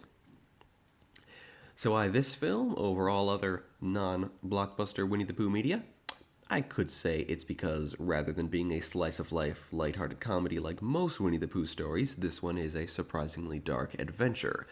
But the fact is, I wouldn't be remotely aware of that fact if not for the power of raw nostalgia. When I was very young, I was often babysat at the house of my grandma's old dental office colleague, Kathleen. And among Kathleen's many VHS tapes, films I wouldn't get a chance to watch elsewhere, there was this movie. That's basically the whole story, but it was enough of a favorite that apparently at some point it became predictable that it was the one I would go for. You know what else happened at Kathleen's house? Well, for starters, I was converted to Christianity against my will. I had absolutely no idea what anybody meant when they told me I'd just been saved. I was deeply confused. You really need to make sure a child understands what's happening before you do that, I should think. I mean, it's not like it actually does anything, but still. The story I had in mind was, okay, so I'm with my mom, for she has some long-term place to be that requires me to be transferred first to my grandma's place, my other one, not the one who knew Kathleen, then to Kathleen's house. So I'm with my mom, and I take my bath, and at my grandma's house, she tells me to take a bath. I tell her I already have, she doesn't believe me, has me take another one.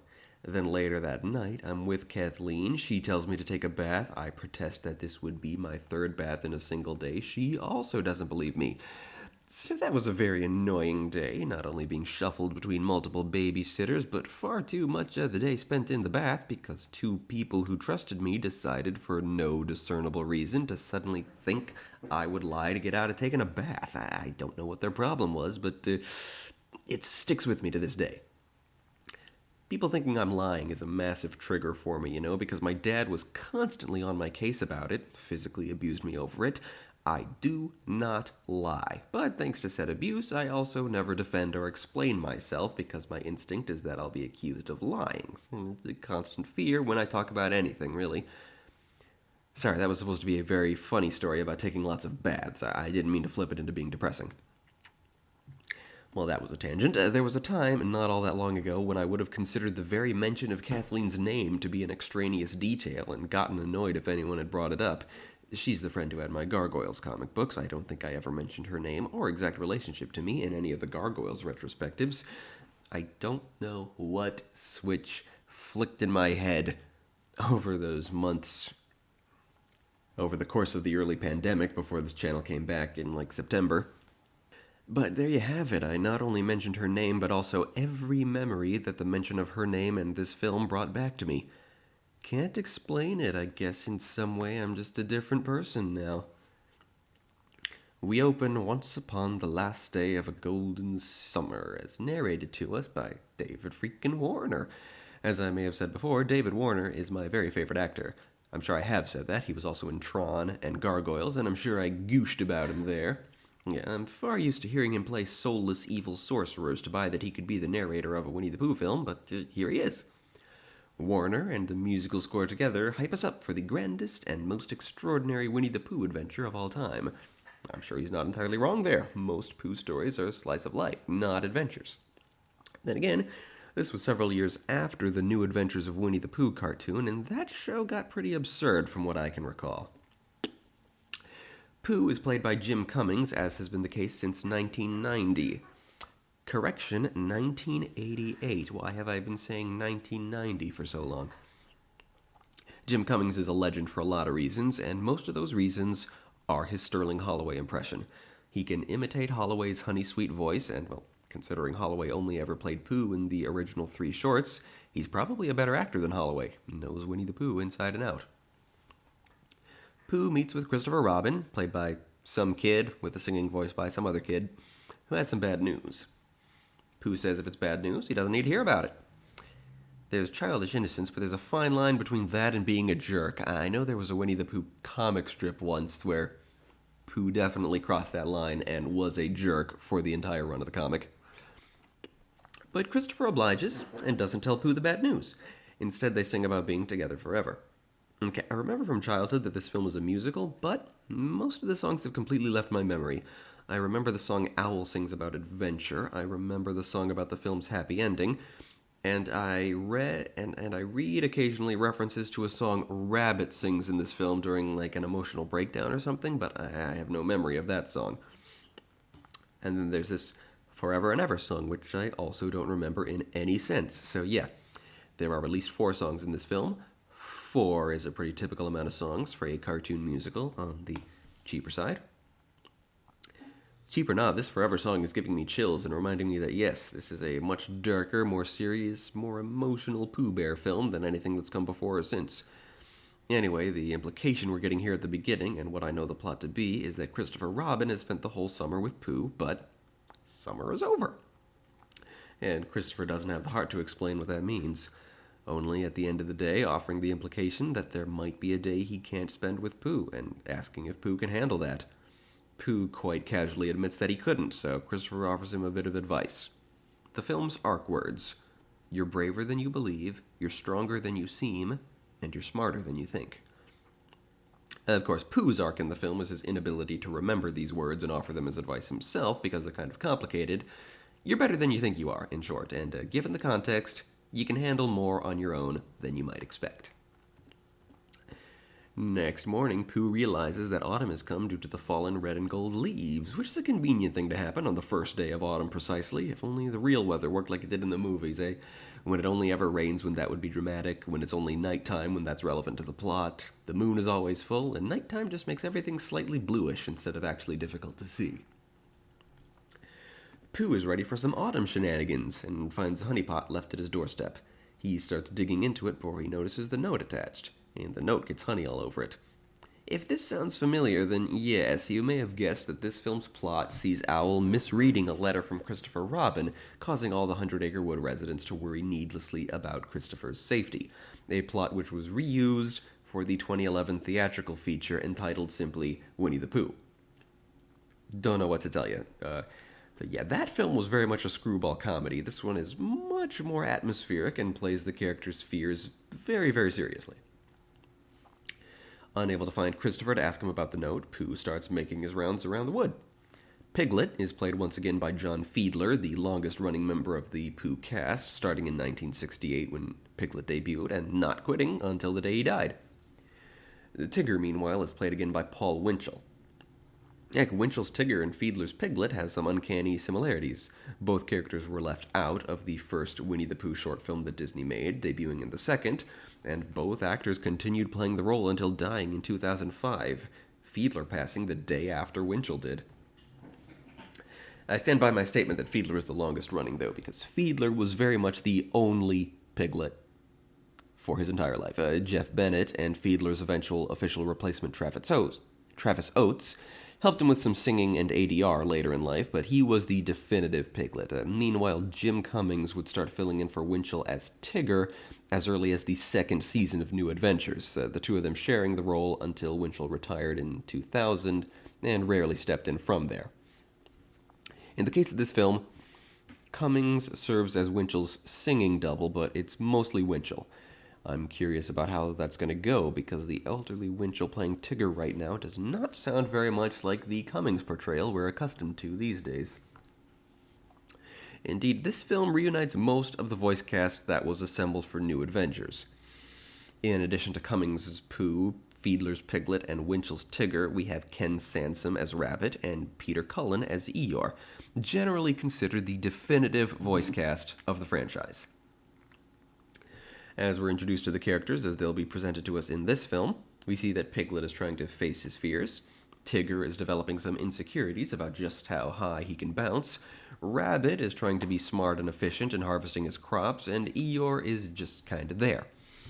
This is our adventuring party for the movie. Owl does not attend the adventure, and Kanga and Roo aren't in the film at all.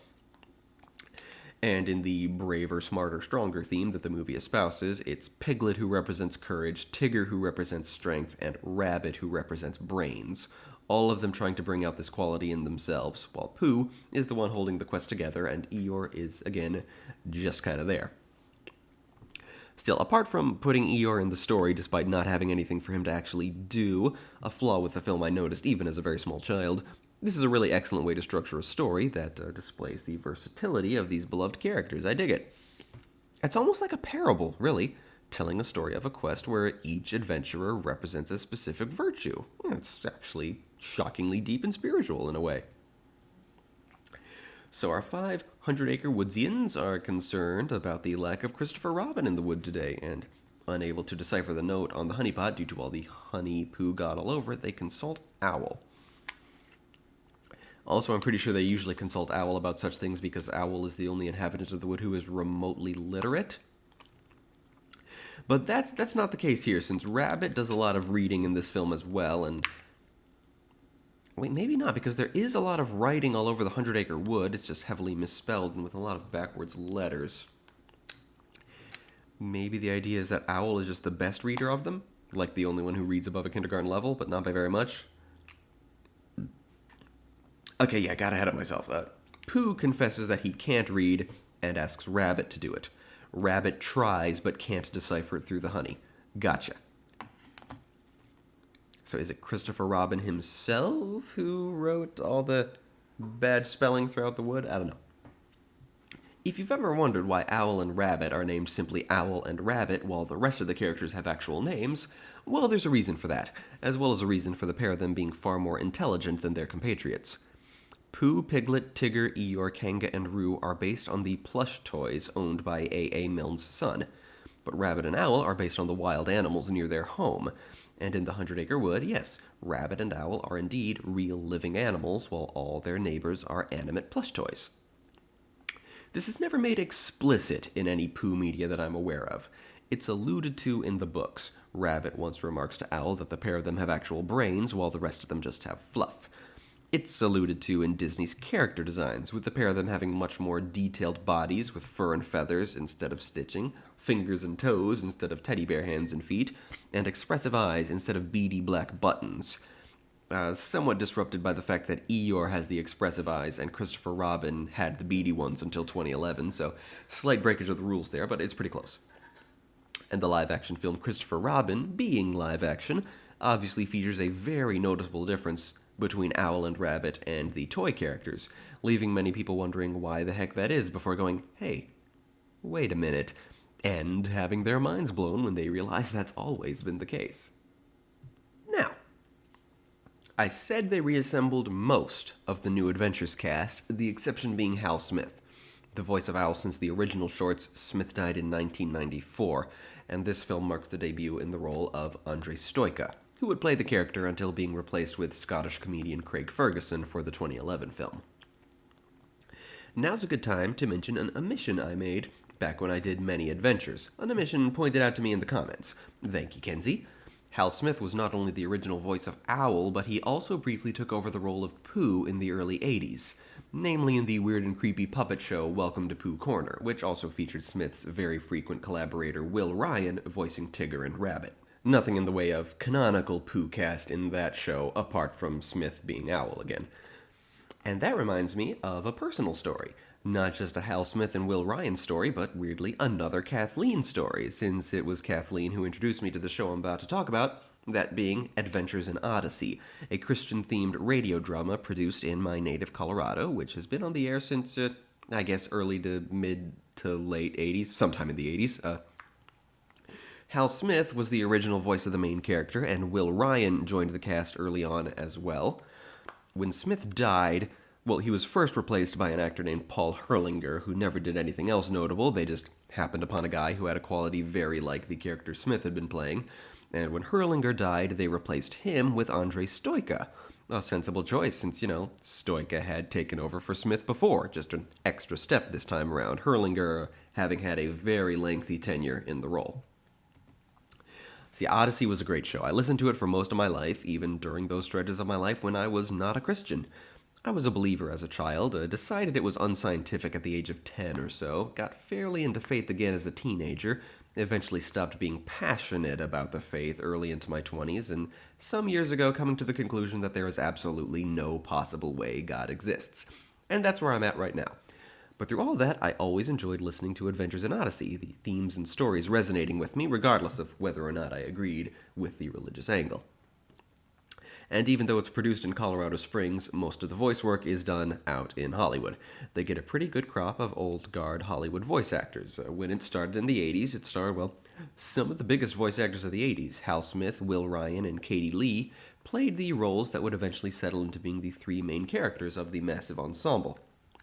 And as the show went on, a lot of other notable voice actors made appearances. Most prominently Jess Harnell, who joined the cast later in the game and became the fourth main character. Corey Burton had a pretty good tenure on it, Earl Bowen, and yeah, every so often you'd get a little walk-on role from a legend like June Foray or Jim Cummings. Now, I don't listen to Odyssey anymore, and that's because a few years ago, I was a few minutes into a new episode that had just premiered, the first episode of a new season, and I realized this is going to be a season-long story arc with an anti-LGBT moral. 2 minutes into the season, I shut it down, deleted the Odyssey app on my phone, and never looked back once. Hats off to the show for lasting like 32 years before broaching the subject, I guess, but now you're dead to me.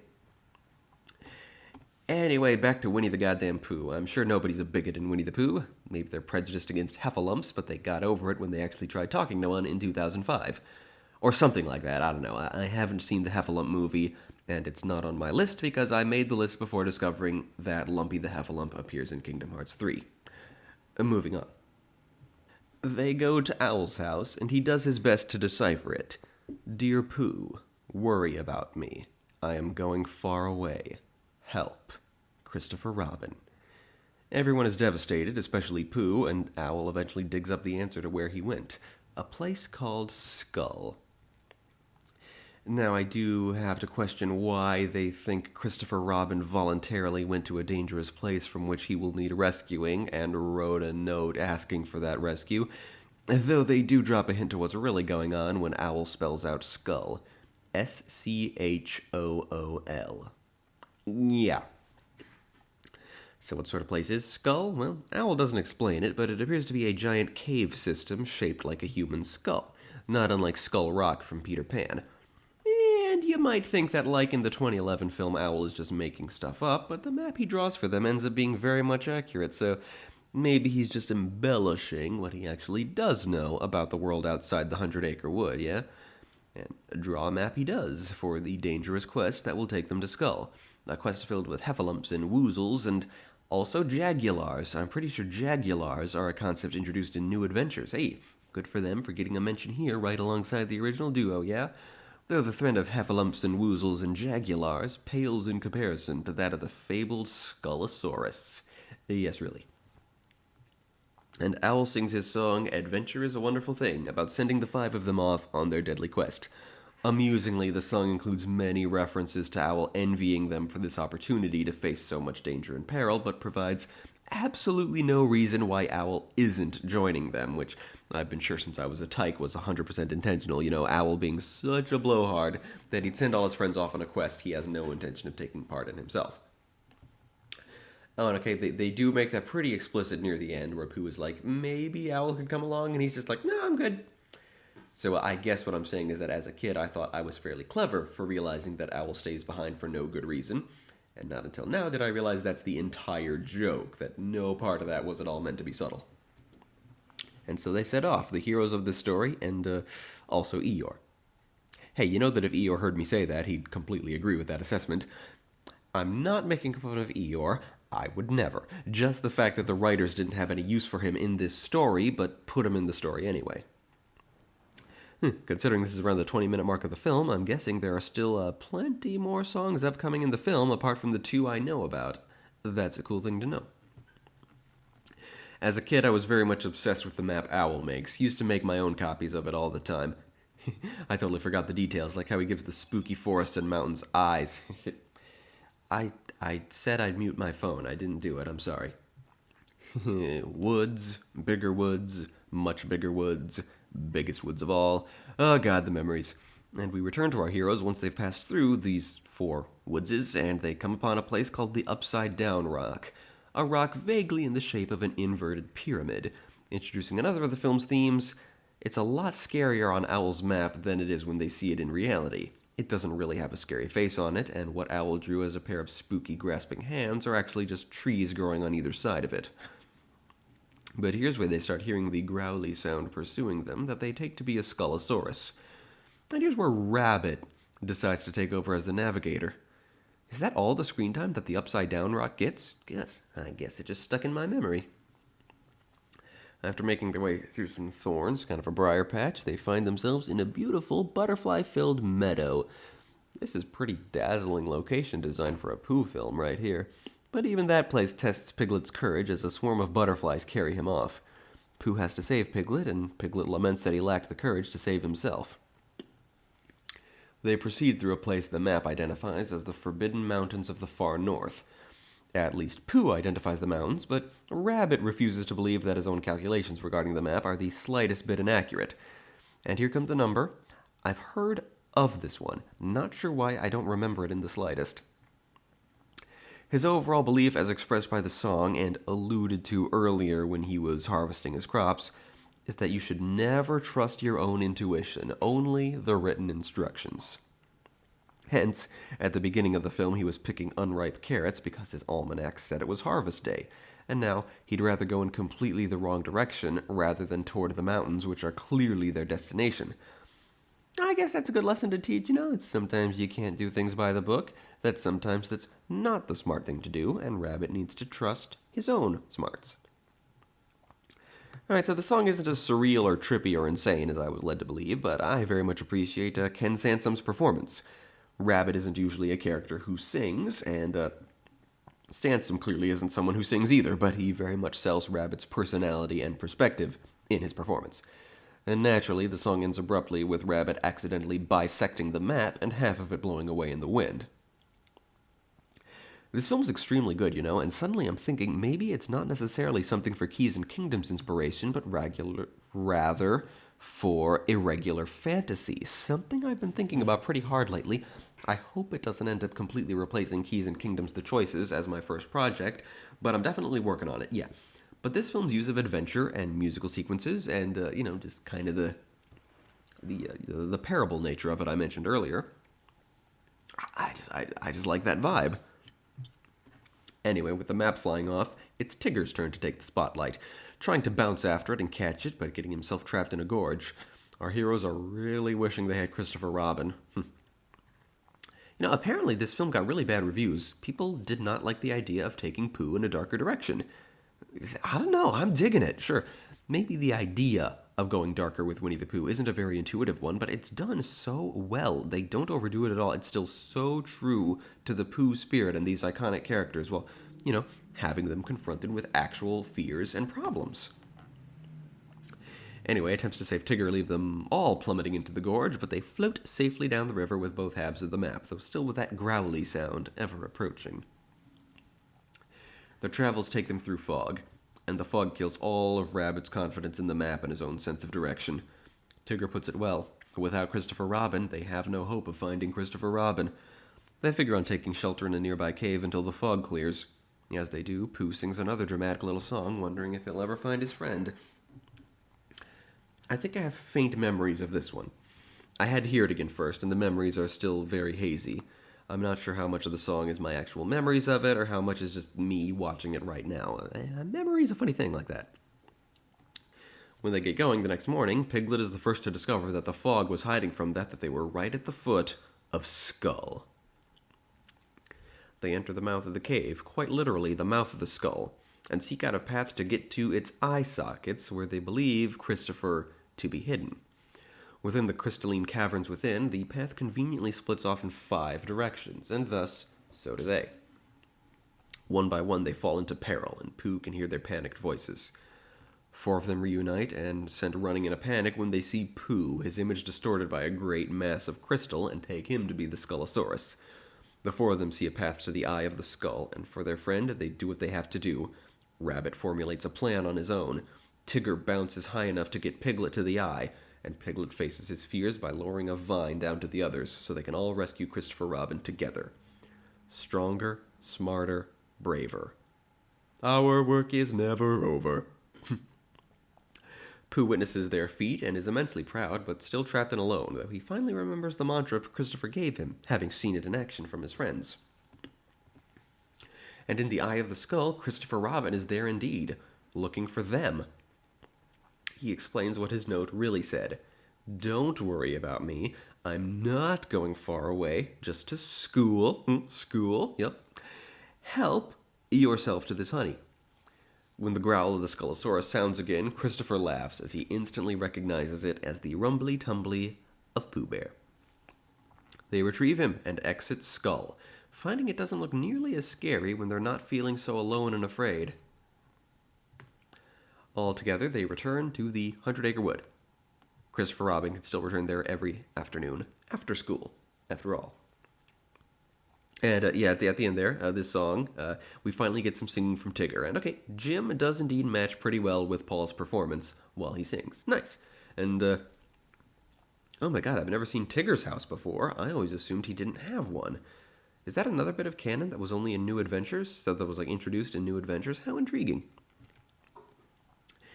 In the end, Christopher tries his best to explain school to Pooh. There's a pretty good moment here, actually. I remember this line, but I never really thought about it until just now.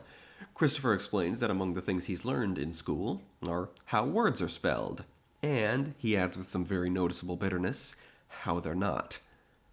How very clever, because nearly every written word in the 100-Acre Wood is misspelled, right? Christopher probably wrote most of those signs himself, and maybe school is on his case for not being a good speller. Nice moment conveyed purely through delivery. Christopher Robin asks Pooh to, please, be in the wood when he returns from school tomorrow. Just like Pooh, it seems Christopher can't bear the thought of not knowing where Pooh is. Christopher asks Pooh to still be there when he's 100. He also notes that this will make Pooh 99, so interesting note about their relative ages, I guess. Shit. Maybe Pooh was like a stuffed toy, a present for Christopher on his first birthday.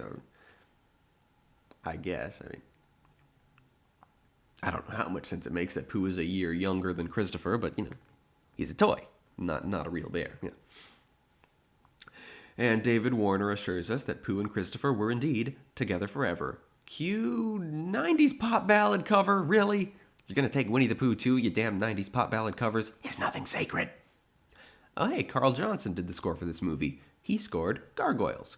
Gargoyles had an amazing score, and I always felt Carl Johnson should really be involved in bigger and better things, but, he doesn't do too bad. In the Gargoyles retrospectives, I make fun of the fact that he does a lot of Care Bears specials, but, it's still a composing job, and he's done plenty of stuff that isn't Care Bears. I'm not even sure why I fixated on that.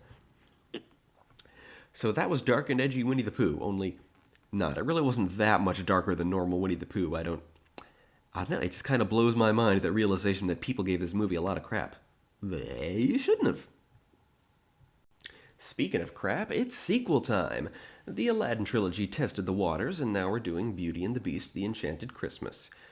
I've actually never seen this one before, though I do know generally what it's about. Let's begin. We open on a not at all terrible panoramic shot up to the Beast's castle at Christmas time, and gosh, the animation in this film was already impressing me. There's lighting, shadows, depth. I always figured these sequels started out with terrible animation and then got a big brush up around the year 2000, but no, with this and other signs I've seen, apparently the overall quality fluctuates. Points lost for opening with Deck the Halls. Most Christmas carols are annoying, but the one where every other line is fa la la la la la la la la, yeah, that's one of the worst ones. Then the characters start singing it, even worse. But the gang's all here, post-film, in their human forms. Lumiere, Cogsworth, Mrs. Potts, their legendary voice actors return. Orbach, Stiers, and Lansbury, all looking forward to that lovely big check you see. Also among them, we find Chip, now voiced by Haley Joel Osment. Hey, I do believe that's the first time I've said that name in this segment. Won't be the last time, though, because I know he's in at least 2 other films in the Cheap Cool series. He was also the lead in The Country Bears, but that's not on my list. So Disney's never really used him in anything good, but when he was 14, he was cast as the main character of Kingdom Hearts, a role he still plays to this very day. Pleasantly enough, Osmond has maintained a very gentle, youthful voice well into his 30s that keeps him very convincing as Sora. His face, not so much. He looks like a baseball mitt with hair, and the fact that his voice changed between the first and second Kingdom Hearts games makes it rather alarming that they still use him in flashback scenes to younger Sora, but hey, that's a very Japanese thing to do. In Japanese voice acting, they don't particularly care if an actor's age or gender remotely matches with the character. A woman played Goku in early seasons of Dragon Ball because he was a little kid at the start of the series, but that same woman, now a very old woman, still plays Goku to this day. I don't know where I was going with that. I guess that keeping Haley Joel as Sora as he gets older is a very Japanese thing to do. Yeah, so anyway, Chip, he's Haley Joel now, and we also meet a castle servant we were previously unacquainted with, Angelique, played by Bernadette Peters, whom we find setting the angel atop their Christmas tree. This being their first Christmas since the spell was broken, everyone's having a good time, particularly in comparison to last Christmas. Chip wants to hear the story of Last Christmas, even though he was totally fucking there and it was scary and violent. Whatever, we need this movie to star the actual beast and his cursed servants, not a bunch of humans, so we're flashing back, and we need to start with a framing device, so shut up. That's the movie talking, not me. I'm not liking Haley Joel in the role of Chip. He was 9 years old at the time and is clearly straining himself to sound as tiny and cute as Bradley Pierce did when he was 9 playing Chip. Poor guy, sounding like a washed-up has-been at 9, poor Haley Joel, shoehorned into this role purely to play off his star power. Wait, hold the phone. This movie came out 2 years before The Sixth Sense. Haley Joel had no star power in 97. Well, how about that? So they got a kid who sounded way too weather-beaten to be Chip and wasn't famous? Okay, then. Quite a few people gather around to hear the story, including a silent Maurice, so hey, at least someone listening to the story wasn't fucking there. These poor miserable writers, I'm sure they don't suck at what they do so much as they're assigned to an impossible task, yeah? Mrs. Potts' narration establishes that this story begins shortly after the wolf attack in the snow that led to Belle and the Beast starting to respect each other. We see the Beast pacing around in the snow, while Belle, played again by Paige O'Hara, is excited that it's December 24th. 24th? This whole movie takes place over a time period of 2 days or less? Hot dog for poorly thought out high-octane drama. As Belle takes her ice skates off the coat hook, we find ourselves facing one of this film's problems. The coat hook is alive and has a big cartoony face on it. In the first film, only the important servants had faces and voices, and not every object in the castle was a living former servant. This film reverses that. Not only is every object alive and with a face, Yeah, it makes the Beast's castle look far more like a version out of one of the many, many shoddy knockoffs of the 1991 film rather than the one from the actual 91 film. I do appreciate that Belle gets a coat from the hat rack from the film, though, the faceless one who is a big, understated assistant with the iconic ballroom dancing scene, giving the Beast his makeover, playing the violin, the hat rack. Also wrote for The Muppet Show. Outside in the ice, Belle meets with the Beast, played again by Robbie Benson. Benson's acting is an immense part of the Beast's charm, even when the writing is shitty, as is the case here. And here we go. I've been looking forward to this. We meet our villain, Forte, played by Tim Curry, a castle servant who is transformed into a pipe organ. A pipe organ of indescribable size. I would have thought it ridiculous, but Musical Hell's review of this film tells me that organs that size are very much a thing. That, they basically are the room they're in. And this is a big room. Let's talk about Forte. Yeah, it's Tim Curry as a cartoon villain that never fails to impress no matter how bad the material is, which, unfortunately, it's usually pretty bad material, but Tim Curry elevates it. That's the mark of a really good actor, and Tim Curry is especially notable for it since he does star in a lot of crap. Perhaps more importantly, Forte is rendered in CGI. You'll recall this is the same year as Hercules, and here's Disney Toon Studios trying the same thing as the real Disney studio at about the same time. And the Hydra was just in one scene. This guy is our main antagonist. Now, I won't say he completely blends, he doesn't, but nor does he horribly stick out. It's a very good depiction, and finally his eyes are black and empty, a most delightfully sinister touch. I approve of that decision. Forte has a henchman, a piccolo named Fife, played by Paul Rubens. I don't like that. I don't think musical instruments should be alive in this setting. The hat rack played a normal, non-living violin, people. Forte needs Fife because, like I said, he's become an organ that takes up an entire room. He can't really go anywhere, so eyes and ears. And Forte does not want the spell to be broken. He much prefers being a magic organ, there to write the songs that make the Beast stew in his tormented emotions. Fife comes from the typical school of bumbling, incompetent villains who are supposed to be cute but aren't, in the service of the actual scary villain.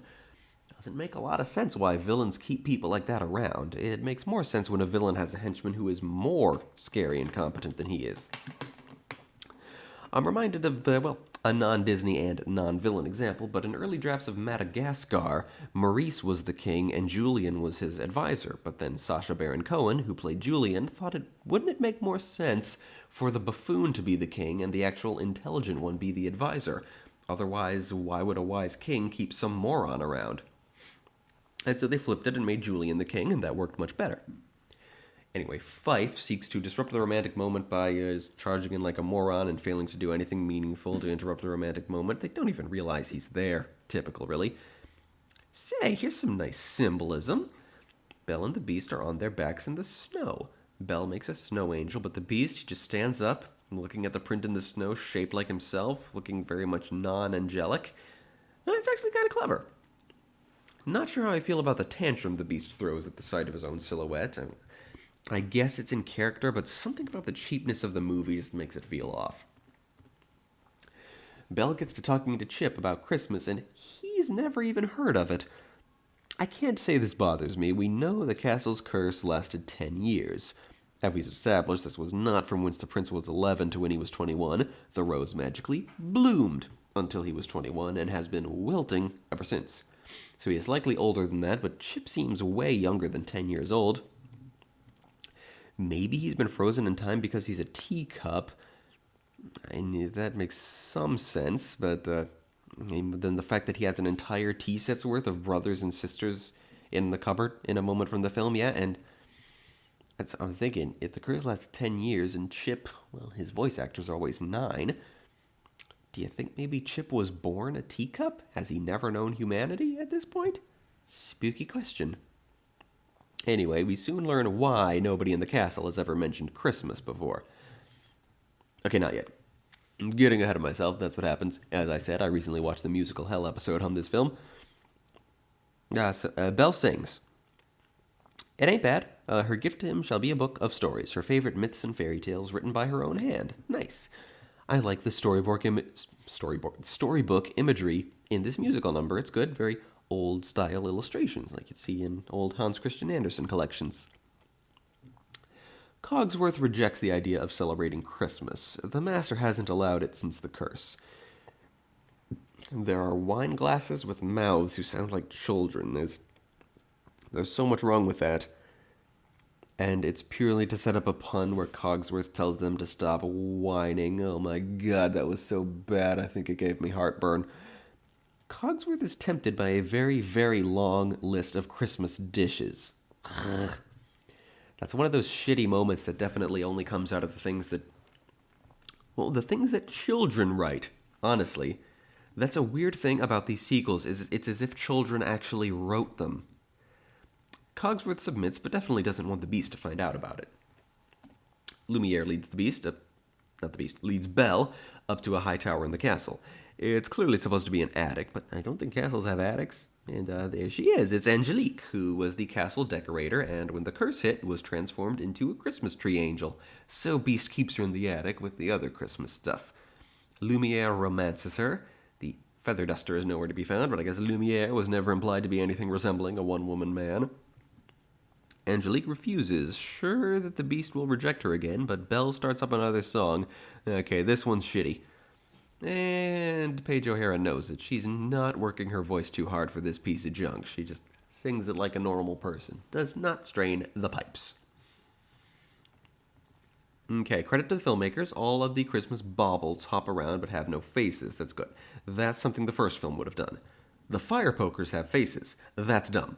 At least they remember that the spoons and plates don't. Now, K&K-wise, I've gotten a lot of mileage out of a joke from Team Star Kids' Twisted the Untold Story of a Royal Vizier, in which Gaston claims that the castle was full of demonic furniture. So I've put all my notes about the nature of Beast's household servants under that name, demonic furniture. But I have to think now, under what situation other than a fairy tale would someone want to put people's souls inside inanimate objects, and what would the benefits be? Oh, hey, there's the feather duster.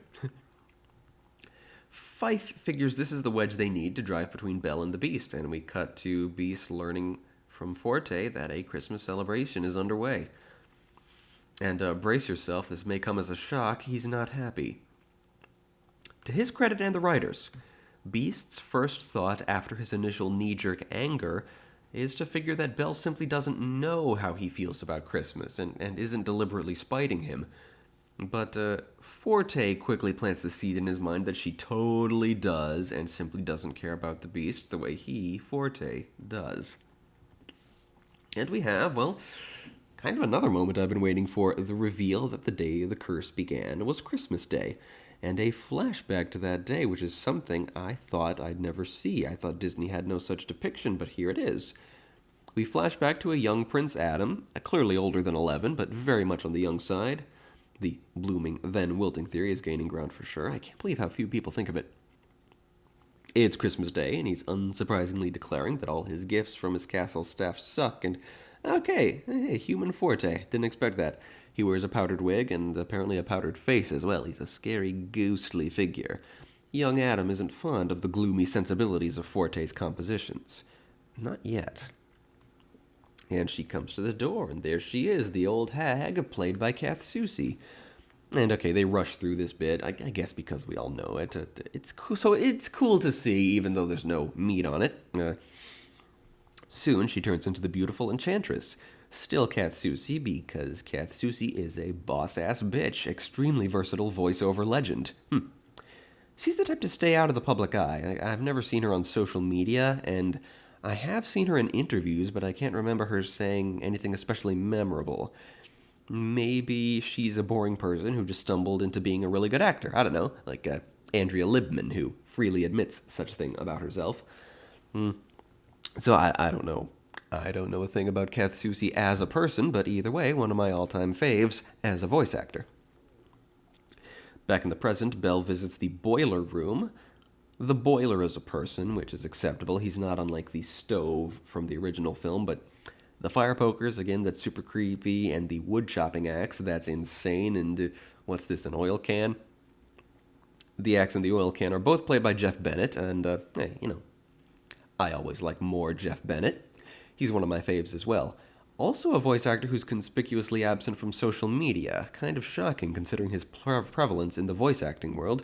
He was the first actor to ever have 2,000 characters logged on BehindTheVoiceActors.com, though he's currently in second place behind D. Bradley Baker, and Frank Welker recently hit 2,000 as well.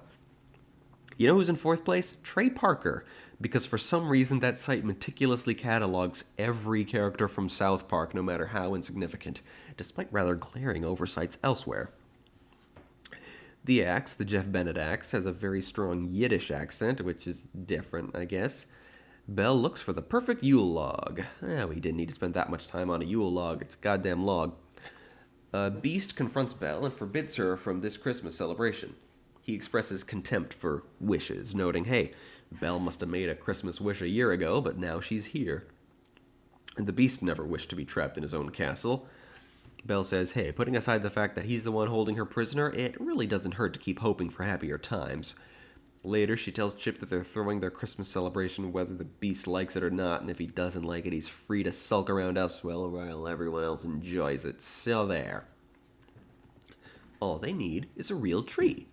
Before going out to find one, Belle leaves her storybook gift beside the enchanted rose for the Beast to find. The Beast finds it somewhere later, while, I don't know how to describe what Lumiere is doing. He's not exactly seeking Lumiere's counsel. Lumiere is just giving it to him unbidden. The Beast agrees with Lumiere's ideas that the present is a good sign heading toward curse-breakingness. He shouldn't open the present until tomorrow. He should get something for Belle as well. So the Beast tells Forte to compose a song as a gift for Belle, a cheerful song. This change in direction of the status quo greatly displeases the old organ. Having failed to find a tree on the castle grounds that's up to Chip's standards, the boy ain't wrong. Those are some pretty pitiful trees. Not much pineage within the property lines, I guess. Belle returns to the castle and is lured to Forte's room by the sounds of his playing, which apparently she's never heard before, even though the Beast stews in such things often. I don't think you can really control the volume of an organ. I think they're always pretty darn loud. Whatever, moving the story forward. The Jewish axe got to me for a second. He was there in the tree scene. Forte introduces himself and tempts Belle and Chip into breaking her word that she stay on the castle grounds and check the forest for a good tree, and he orders Fife to see that they don't come back. Meanwhile, the Beast gets dressed up and sets up a dinner date for Belle to attend, but Cogsworth can't find her. It's near nightfall when Lumiere and Cogsworth find the tracks that she's left the grounds. It's implied that the song Forte wrote just now on the Beast's orders is none other than Deck the Halls. Man, he is evil. Upon learning Belle is missing, Beast checks his handy-dandy magic mirror and seeks to go retrieve her from the forest, but Forte sings his big villain song, Don't Fall in Love. Poorly written and poorly structured, but the hook is decent, and no one rocks a villain song like Tim Curry. Heck, the lyrics even put him on the list of Disney characters who are allowed to say hell. Maleficent, David Xanatos, and Forte, Dream Team. And like all good musical numbers, it makes absolutely no difference, and the Beast goes off to do what he was going to do before the song. Mark of excellent musical structure when you can cut the song out completely and it makes absolutely no difference. Am I laying on the sarcasm thick enough here? It's getting dark and stormy by the time Belle and Chip find their tree, and once they've hauled it up, find Fife stalking them. Suffice it to say he's again a miserable failure at putting them in peril, but peril comes anyway in the form of thin ice on the frozen river they're traversing. Belle rescues Chip, Lumiere and Cogsworth rescue Belle. The Beast re-rescues Belle. I don't know, I wasn't watching. When Belle awakens from almost drowning, the Beast has put her back in the dungeon and intends to keep her there. It's after midnight and officially Christmas. Angelique has some character development, totally unearned by her very scant screen time, and hey, I just got that. She's an angel and her name is Angelique. I'm a big dummy. And hey, she sings! Of course they let Bernadette Peters sing. The French accent slows her down a bit, but she's Bernadette Peters, and Paige O'Hara harmonizes with her. Oh, damn, that's good stuff. Meanwhile, Forte continues to get into the beast's head. His suggestion? To destroy the enchanted rose, and with it, any chance of the curse ending. Since now, the rose is nothing but a reminder of the curse and a symbol of false hope. The beast is tempted, but instead he's reminded of Belle's gift, right next to the rose where he left it, and decides now that it's officially Christmas to open it. That's that Christmas gag I'm doing is a reference to Rhapsody Street Kid. Rhapsody Street Kids, infamous animated TV special. You kind of have to be big into animation YouTube to get it, because it's really bad. Paige O'Hare is in it. The beast reads the book, and the fairy tales give him hope. He goes to free Belle. In the meantime, I wondered when this was going to happen. They picked a really weird time in the film to stick Cogsworth and Lumiere's I'm Better Than You song, which is 2 verses long. One where they each claim they're better than the other, one where they realize that as a team, they're the best. There's not even a chorus. Dear Lord, that was some weak shit. What a miserable excuse for a song. The beast arrives in the dungeon and apologizes to everyone and agrees to fire up Christmas. That was the last time, I promise. I'm sorry. Anyway, Forte seeks to stop Christmas the only way he can. Following foreshadowing earlier in the film that Forte can produce enough decibels to crack windows. Foreshadowing, isn't that cute? Almost like a real movie. Forte ass blasts himself so hard that the entire castle starts to fall apart, declaring quite bluntly to Fife that they can't fall in love if he kills them. That would be a fanaticism. All the best villains are fanatics, from Wile E. Coyote to Anakin Skywalker to Thanos. Villains who start off with a goal and pursue it so hard that they soon forget why they had this goal and they fuck it up. Wile E. Coyote's traps always escalate into being things that, if they succeeded, would leave the Roadrunner in no condition to be eaten. But at that point, he's so frustrated with all his failures that he just wants to see the bird dead. Anakin Skywalker follows the dark side to prevent his wife from dying, and her objections to this plan lead him to very close to personally strangling her to death. Thanos seeks the power to eliminate half the population because that was the plan that his home planet wouldn't let him try. He probably knows that with that kind of power he could come up with a much less objectionable plan, like doubling resources, but he does not care. He's doing his plan. Jerks and idiots will claim these are stupid villain plans, but that, my friends, is a fanatic, one of the most dangerous people you will ever meet. He who redoubles his efforts while forgetting his aims. And here we have Forte in that situation. He wanted to prevent the breaking of the curse so he could keep composing gloomy songs for the beast. Now, he'd just rather see the beast dead than in a happy music kind of mood. Fife tries to talk Forte down, having already felt horribly guilty earlier when it seemed his efforts had succeeded and the beast's heart had been broken. And the beast, well, roars at him. Roars at Forte. But they really... It's hard to tell most of the time just how damn big Forte is. In a full body shot of him, you can barely process just how little of his body his keyboard takes up. And obviously it's impossible for anyone to be on screen with him. There's really only one moment where Forte holds the beast up to his face thanks to musical number logic, and you see that the face is 3 or 4 times larger than the beast's body. It's quite something. You gotta appreciate a character design that breaks your damn brain like that. And this character overall, having to rely before on manipulation, and now in desperate straits turning to fighting with sound, loud noises are absolutely debilitating, and the damage often permanent, so yeah, it's certainly one way to kick some ass. The beast breaks the keyboard off of Forte's body, silencing him and, in a moment, killing him.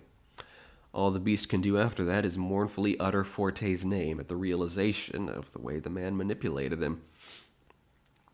We end on the ballroom, where Belle and the Beast are in their formal wear. That's premature. You're ruining the impact of the title number in the original film, being their first time seeing each other like that. Boo. And, it's the ballroom scene, but Christmas. And back in the present, Mrs. Potts wraps up the story, and we finally see present-day Belle and Adam joining in the festivities. Ah, I like Belle's dress. It's all festive. And Fife, now human, strikes up the band. Adam gifts Belle with a single rose, and Forte's corpse sits in the organ room. No, I'm kidding, that's not a thing. Although, ontological question, when the spell was broken, did A, the broken organ turn into the broken corpse of Forte, or B, did it remain as it was, a dead organ, because Forte being dead would not change back? I've seen magic systems that go both ways, but I'd say with most magic systems, death would in fact break the spell on Forte as an individual, so Forte would become human again immediately after dying. But I don't think that would be remotely the case in this system. Clearly was not. It's definitely one of the other two things. Ooh, who's this singing the end credits theme? At least it's not a 90s pop ballad. It's a very much straight cover of Angelique's song. Okay, get this. After the main cast list, we get a with and credits. You know, you see that in cast credits all the time. Angela Lansbury gets the and credit, which is very sensible. But the with credit goes to Paul Rubens. Not Bernadette Peters, not Tim Curry, but Paul Rubens. Listen, I love Pee Wee Herman and all, but was he really that damn big a deal? And I just realized from reading the credits that Angelique's song is in fact a reprise of the song earlier when everyone was prepping the decorations. The songs in this film are so forgettable that I had completely forgotten about one by the time they sang it again later in the film. That's powerfully dull music right there. Ooh, there's a chorus, a few familiar names: Bobby Page, Carmen Twiley, and Howard McGillen. Broadway legend Howard McGillen? What's he doing in the choir? He's a leading man, isn't he? And okay, these end credits, it's Peebo Bryson, okay, him again. He did a lot of the earlier 90s pop ballads, and Roberta Flack, okay, I haven't heard of her, but she's really knocking my socks off. So, yeah, I don't know. I expected better. This was serviceable. It wasn't terrible, but I guess I expected better than serviceable. Beauty and the Beast is like, it's number one, you know? It's like the pinnacle of Disney's talent, and you'd think they could have done it justice, but eh. I'm glad I saw it, though. It's one I've never seen before, and, you know, now it's been seen. Christmas! I'm sorry, I had to do it one more time. Today, in the Droon segment, we're going to start reading the final book, special edition number 8, aptly named The Final Quest. The grand finale of the entire Droon saga. Appropriately, it's the longest book in the series. 210 pages, the only Droon book to exceed 200. Not only that, but it also has much smaller print than any of the others, so it's not only got the biggest page count, but doubtless an immensely inflated word count as well. As such, I will only be talking about the first half of the book here in today's episode, and we'll finish it next time. The final book's special tagline is, "An immortal dragon with a terrifying vision, an age-old prophecy about to come true, a kingdom on the brink of war." Who would have thought that a book series that started so light and fluffy with all its battles won with snowballs and meatballs would take such a turn toward the dark? As I may have said before, there wasn't ever really a Death of Cedric Diggory moment where the series went from lighthearted kid stuff to mature and dark content. The series never became mature per se. Kids who first picked it up when it started in 1999 probably would find themselves too old to still be crazy about it when it ended in 2010. It did not grow up as fast as its audience did, but to a kid picking up the series after 2010 and going book by book, it definitely very slowly introduces some complexity. First, the Nins aren't all evil, then Spar isn't all evil, then the sons of Zara feel pain for their mother's death. Then when Ko returns is when you finally start to feel like maybe our heroes' lives are actually in danger and the fate of Droon with them, something that was very much absent from those earlier stories. And yes, snatching Eric out of the story for the final arc was just a super-duper gut punch, and how dark it suddenly got at the end there. Oof. I don't know, to sum up, I guess I sort of like it. Interesting note, Every book starts with a list of all the books, as most kids' series do. You know, a list of all the current books in the series, plus the next one, the one that will come after the one you're reading. And in The Genie King, the coming soon announcement says that the final book was to be called The Endless Voyage. That's the only time I'm aware of when they changed the title of the next book before it came out. Being the last book, I guess they really had to make sure the title would land properly, so they changed it at the last minute. So it's the final quest, and let's get on into it.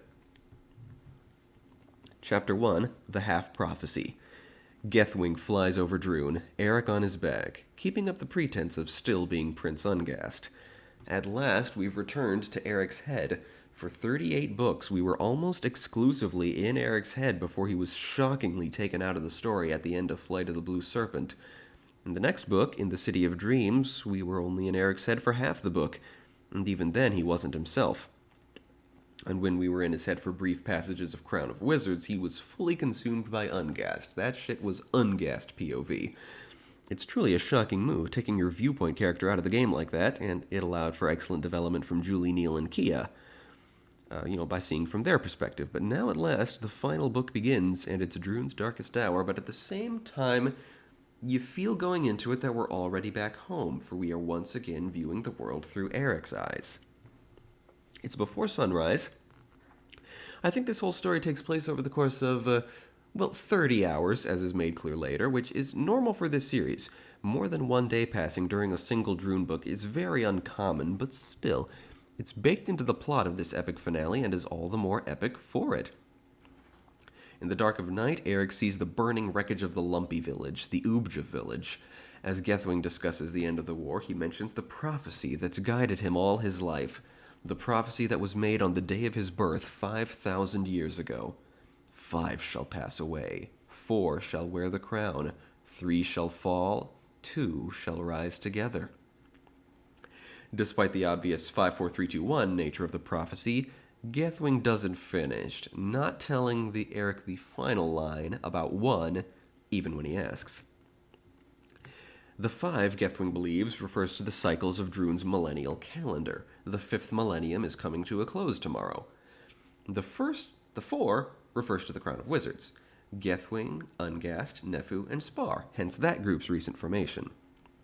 The 3 that shall fall, Gethwing imagines it's Zara, removed from the equation so many centuries ago, and Ko, who so recently underwent a Disney villain death.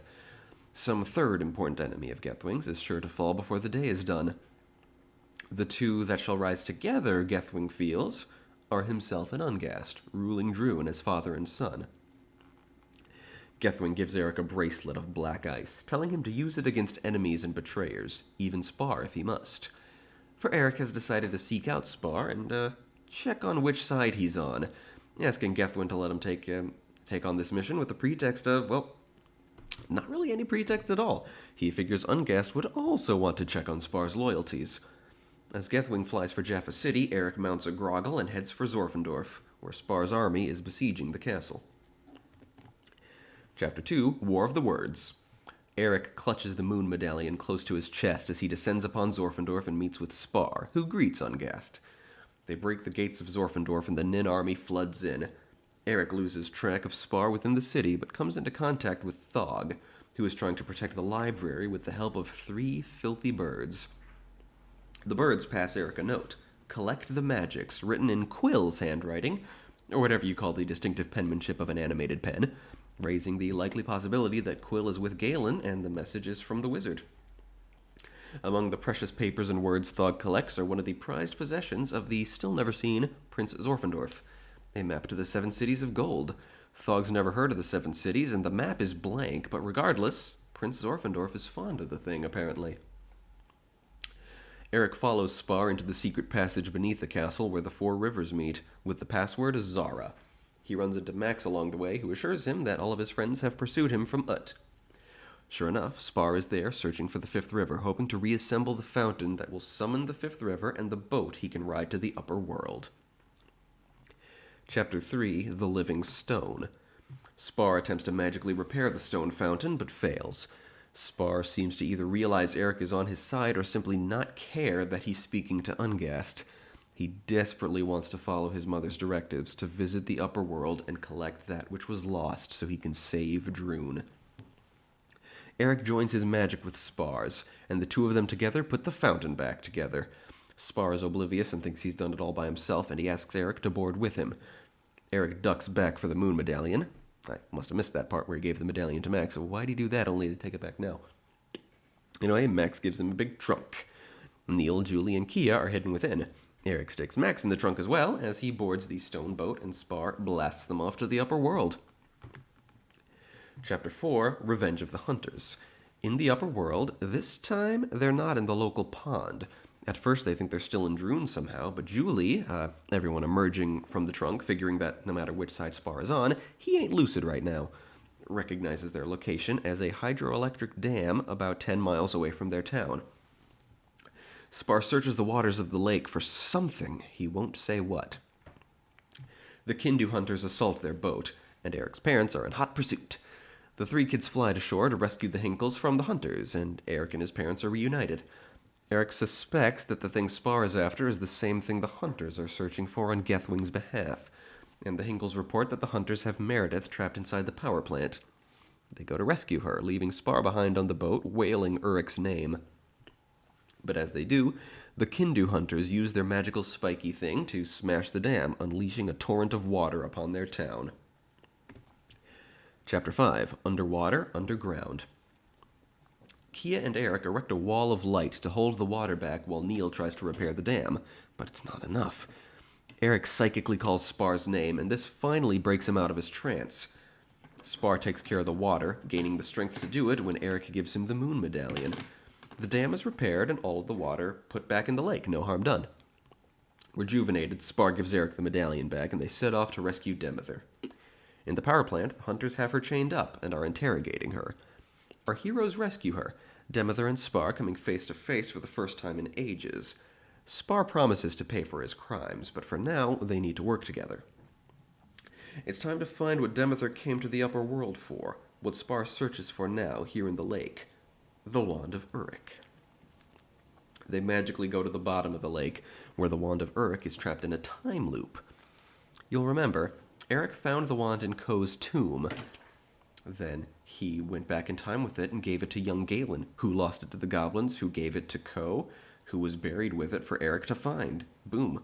Time loop. So where did the wand come from? What of the copy that Uruk had with him when he pursued Spar through time? Well, that's trapped in the loop now, here at the bottom of the lake, following one of the battles between Uruk and Spar, in which the wand was lost. They puzzle now about how to free the wand from the time loop. They have no ideas, but Eric just reaches into the time loop and plucks the wand right out. Its power courses through him like mad, and he passes it to Spar, who himself finds himself flung through time, through various incarnations of himself, before stabilizing, having the strength to actually wield it. A Nin submarine enters the upper world, containing Captain Bludge, Nelag, and Kem, reuniting with Spar and bringing a message from the dead Queen Zara to bring the wand to her. Their quest continues. Chapter 6, The Falling City. Demether tows them back to Droon. The Hinkle parents elect to stay behind, feeling they'd be in the way. They don't have a ton of Droon experience. The stone ship lands in the Jaffa City courtyard. Spar calls for Samirakin, and he and Kem mount the flying Pilka and head for the Bangledorn Forest, telling the kids to meet him there when they can. The kids meet with King Zello and Queen Relna, as does Demether. Now, this book is the only time that young Meredith turns into Demether's half-serpent and full-serpent forms. And what I imagine happens here is that she turns into adult half-serpent Demether, then full-serpent, and then when she's finally face-to-face with her sister, we see adult human Demether for the first and only time. The kids and Max head to the tunnels underneath the city and are escorted out of the Jaffa City limits by the Red Wolves of Droon. Ain't seen them in ages. Have they appeared at all since Book 5? I feel like they must have. Pasha's secret workroom is down there, and he gets them to Bangledorn Forest on the Pasha-mobile. Another thing I'd do here, I'd have Friddle be here with Pasha. Why not? The two inventor characters, why didn't they ever team up? That'd be cool. So they enter the Bangledorn forest, and they swiftly get kidnapped, and that's how the chapter ends on that cliffhanger, but it's Woot and Twee. Obviously, in the next chapter, it's going to turn out that their kidnappers were just Woot and Twee, right? You know it. Okay, halfway through the book. Final thoughts? I love this finale. I've mentioned a few times I mentioned a few ideas I had about changing the 6th chapter, but man, this final book is just so rich and meaty, and I don't want to go back and make the whole series that way, and I'm sure Tony would be on board for that if ever we get around to pitching this cartoon idea to Scholastic and Rooster Teeth. Anyway, tune in next episode for the second half of the book. Next is the fanfiction segment. We've just hit the halfway point of the Max saga. Up next is book 4 of that series, entitled More Than Survival. It's 42 chapters long, the longest story I'd ever written up to that point, and it stayed that way as far as word count for quite some time. Book 6 of the same series has it beaten as far as chapters, but More Than Survival had a commanding lead as far as words. It's in 6th place now, getting its ass kicked by the story in 5th place, but it held true as my longest story ever for quite a while, before I started writing genuine epics. Since it has 42 chapters, we'll be dividing it unevenly into quarters. 10 chapters here, then 11, then another 11, then another 12. 10, 11, 11, then another 10. Okay. I don't know what this one is about, actually. The summary says there are familiar faces and enemies, real fucking informative. That bit about enemies says that all the enemies are in one place. This, I assume, alludes to the fact that Jewel and some of his henchmen joined the Survivors Organization, implied to also be the group conspiring against the flock in Maximum Ride canon. Familiar faces, I'm guessing this means characters from the past. Some canon, some just earlier in the fanfic will be showing up, but I can't imagine who those familiar faces might be. I do know that some unfamiliar faces, some OCs of my creation, will be turning up, and I'm kind of excited about them. When they first appeared, a couple of reviewers expressed concern that they were Mary Sue's, but I've completely ignored that, and there was no second occurrence of anyone saying that, so let's find out if there's anything to that as we dive on in to More Than Survival. Chapter 1, we open with Jewel in the Survivor's compound, where he meets Marion Janssen, the German scientist who was the main villain of Maximum Ride Book 3, but was largely forgotten after that by both the books and the fans. Heck, her name was very seldom said. I think she was better known as the director. I can't recall. She alludes only vaguely to her actions in that book and explains to Jewel that her failure led to the survivors becoming what they are. She encourages Jewel to remain patient, that it will pay off if he plays along for a while instead of slaughtering everyone as he'd clearly like to do. Chapter 2, Fang narrates. They're camped out in the dark forest Keegan dropped them in, still not sure where they are in relation to, the entire planet. Still riding the high of having defeated Jewel and lived. He does a little recap of everyone's status, because new book, everyone else sleeps. The flock, Bridget tied up so she can't escape, and the living cell. As Fang sits alone, he's approached by an old character from the books, known simply as Max 2, the clone of Max, who, in the second Maximum Ride book, briefly impersonated Max and attempted to lead the flock into a trap, and in an interesting twist, actually narrated in first person while she did so, which usually only Max does. In the third book, she's briefly seen again off in the distance, along with clones of Nudge and Angel, who are never mentioned again. After this fanfic was written, Max 2 returned to the Maximum Ride series, helping Fang form a new gang of mutant kids and having adopted the name Maya. I like the choice of Maya for this character's new name. That was a good idea. But in this fanfic, written when she had only one noteworthy canon appearance, and so well before she was known as Maya, she eventually becomes known as Tui, so I'll call her that for convenience. Tui approaches Fang. She's been living as a scavenger, a fugitive for years now, and she's sick of surviving. She wants to join the flock so she can have a real life. Hey, that's the title. Fang agrees to bring her in, have Angel read her mind for ill intent, and they'll work from there. Tui also brings up having seen pictures of Ari on Fang's blog, and compliments them on naming their daughter after Ari Batchelder, who, hey, that's right, they did kinda, I guess, know each other? Yeah. Chapter 3, Max awakens a bit after some of the others, to the sounds of people noticing Fang is not in the camp. Fang and Tui return to camp to sounds of knee-jerk hostility for most of them, but not Max. Max is all for this second chance. What was Max's reaction to Maya's return in canon? I don't remember at all. In my writing, Max mentions that Tui was perfectly civil last time they met. Did she have actual dialogue in the third book? I think now that she said that, I think I may vaguely recall something like that. I don't know, like while they're marching around or something. But yeah, Max is all for Tui living among them, being one of them. She's a person too and deserves a real life. Tui has her expiration date, and Max hopes Jeb can tend to it. And if he can't, then Keegan. For the time being, Max is content with addressing Tui as simply Max. Isn't that nice of her?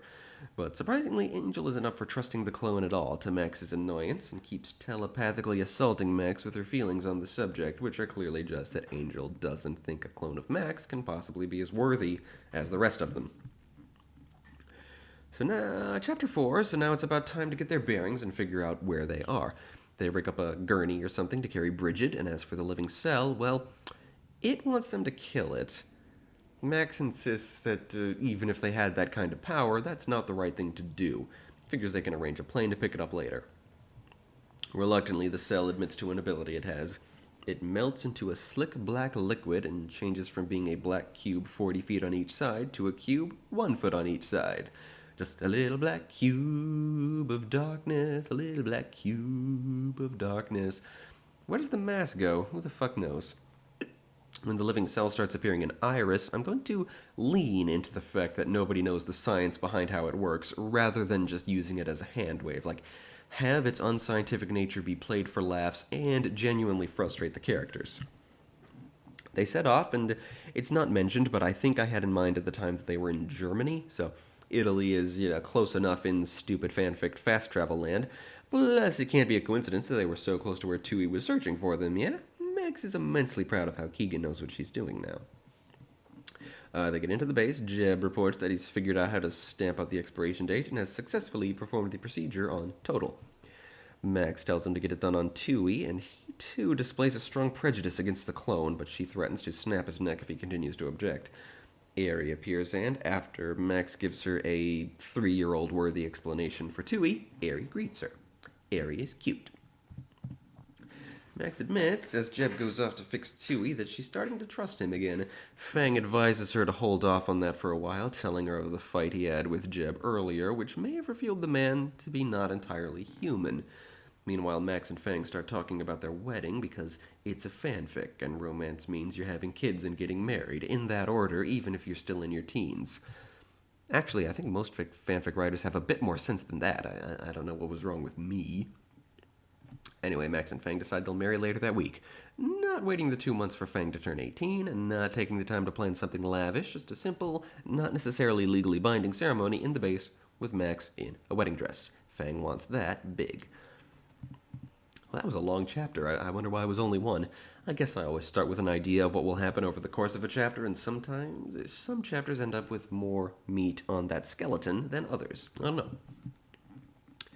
Chapter 5, back at the survivor's place, Lao Hu is rethinking her life a little bit, having gone from the leader of a legendary mercenary band to a high-profile member of Jules' organization to a mere foot soldier for the survivors.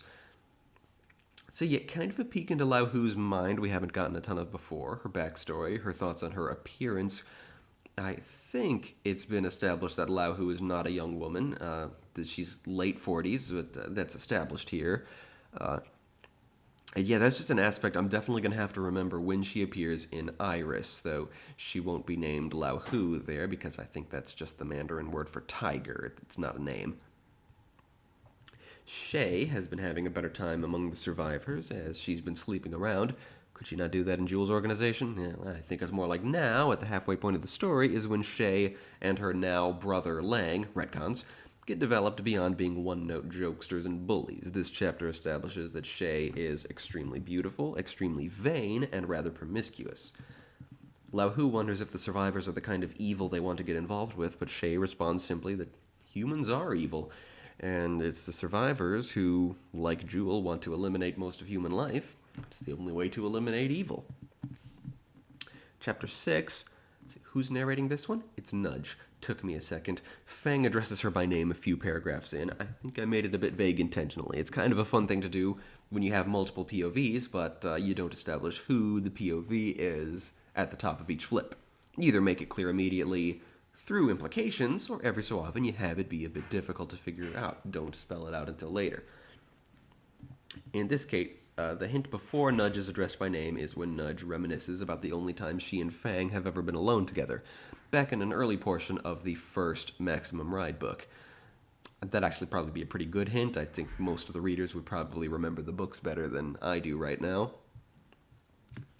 Anyway, Fang is going through a big storage area in the ICBG compound, a big junkyard of mechanical junk, and Fang has found a big shiny white electric guitar and is searching for other components, though he doesn't imagine he'll ever find the time to actually learn to play. Indeed, I'm pretty sure the Flock don't do the garage band thing like they did in the crossover saga. I feel like that's a fanfic thing, forming a band, assigning the characters instruments. I haven't ever seen that in any fanfic, but one would imagine people do that a lot, because I've certainly fantasized about it a lot myself, but only occasionally actually implemented it into fanfics, and even then, never as a core plot point, so I guess it's been a couple of days, and Nudge just felt like hanging out with Fang because she was thinking about him. No real plot thing, just Nudge wanting to talk to Fang about nothing in particular, and succeeding. There's a joke I've often used, Nudge mentioning that she's happy as a clam, however happy a clam is, and then expands on that stock joke of mine by adding that she doesn't imagine clams get ecstatic. That's funny. Iggy enters and wants Fang to be present just now that Bridget is back in the picture. She's starting to come out of her coma. Was she in a coma? I thought she just got knocked out. I guess I was semi-realistic and gave her a concussion. Shit, I don't know. Chapter 7, We Be With Max. The Flock gathers as Bridget is waking up. Max hopes Fang has a plan. Fang wants her comfortable and relaxed, in a better state of mind.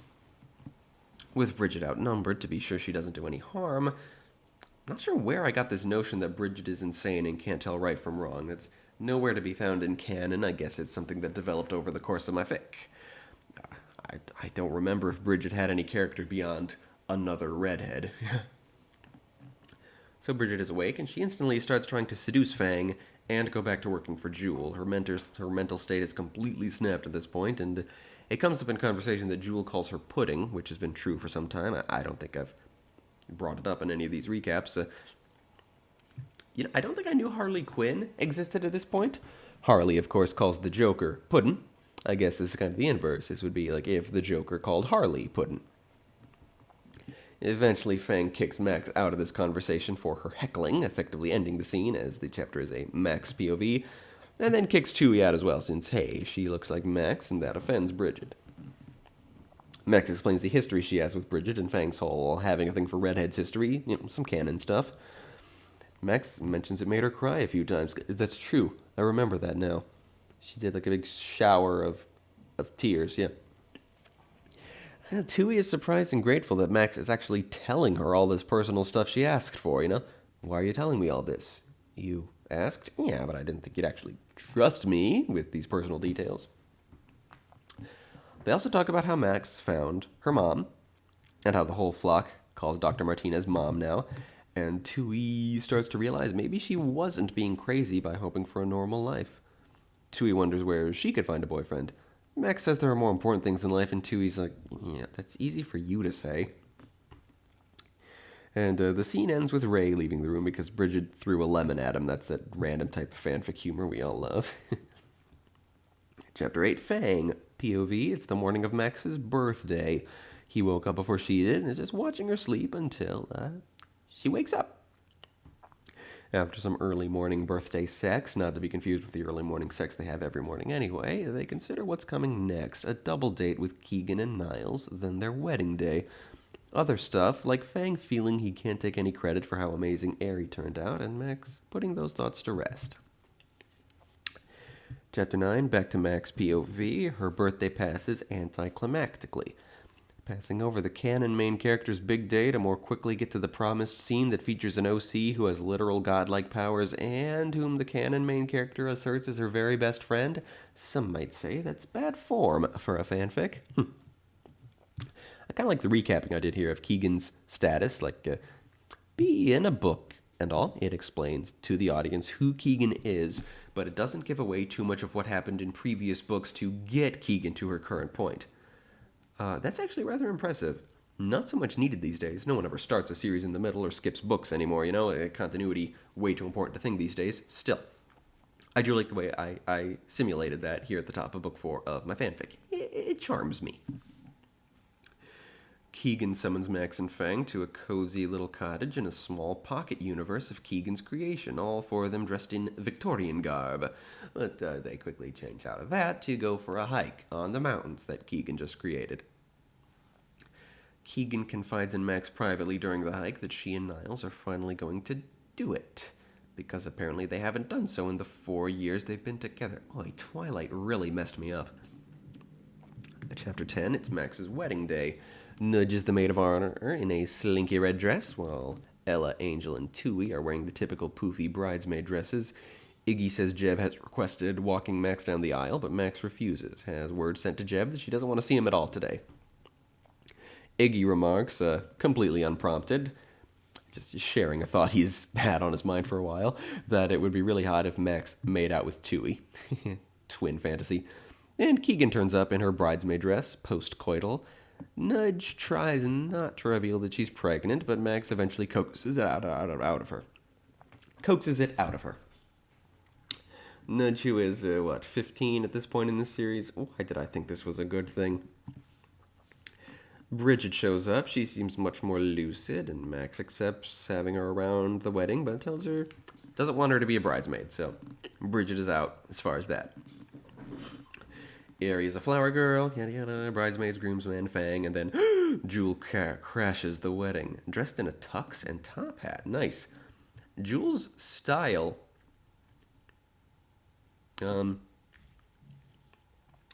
it was a bit inconsistent. I think I retconned it a lot, just like I did with the way the ICBG actually look, like how human and how animal they are.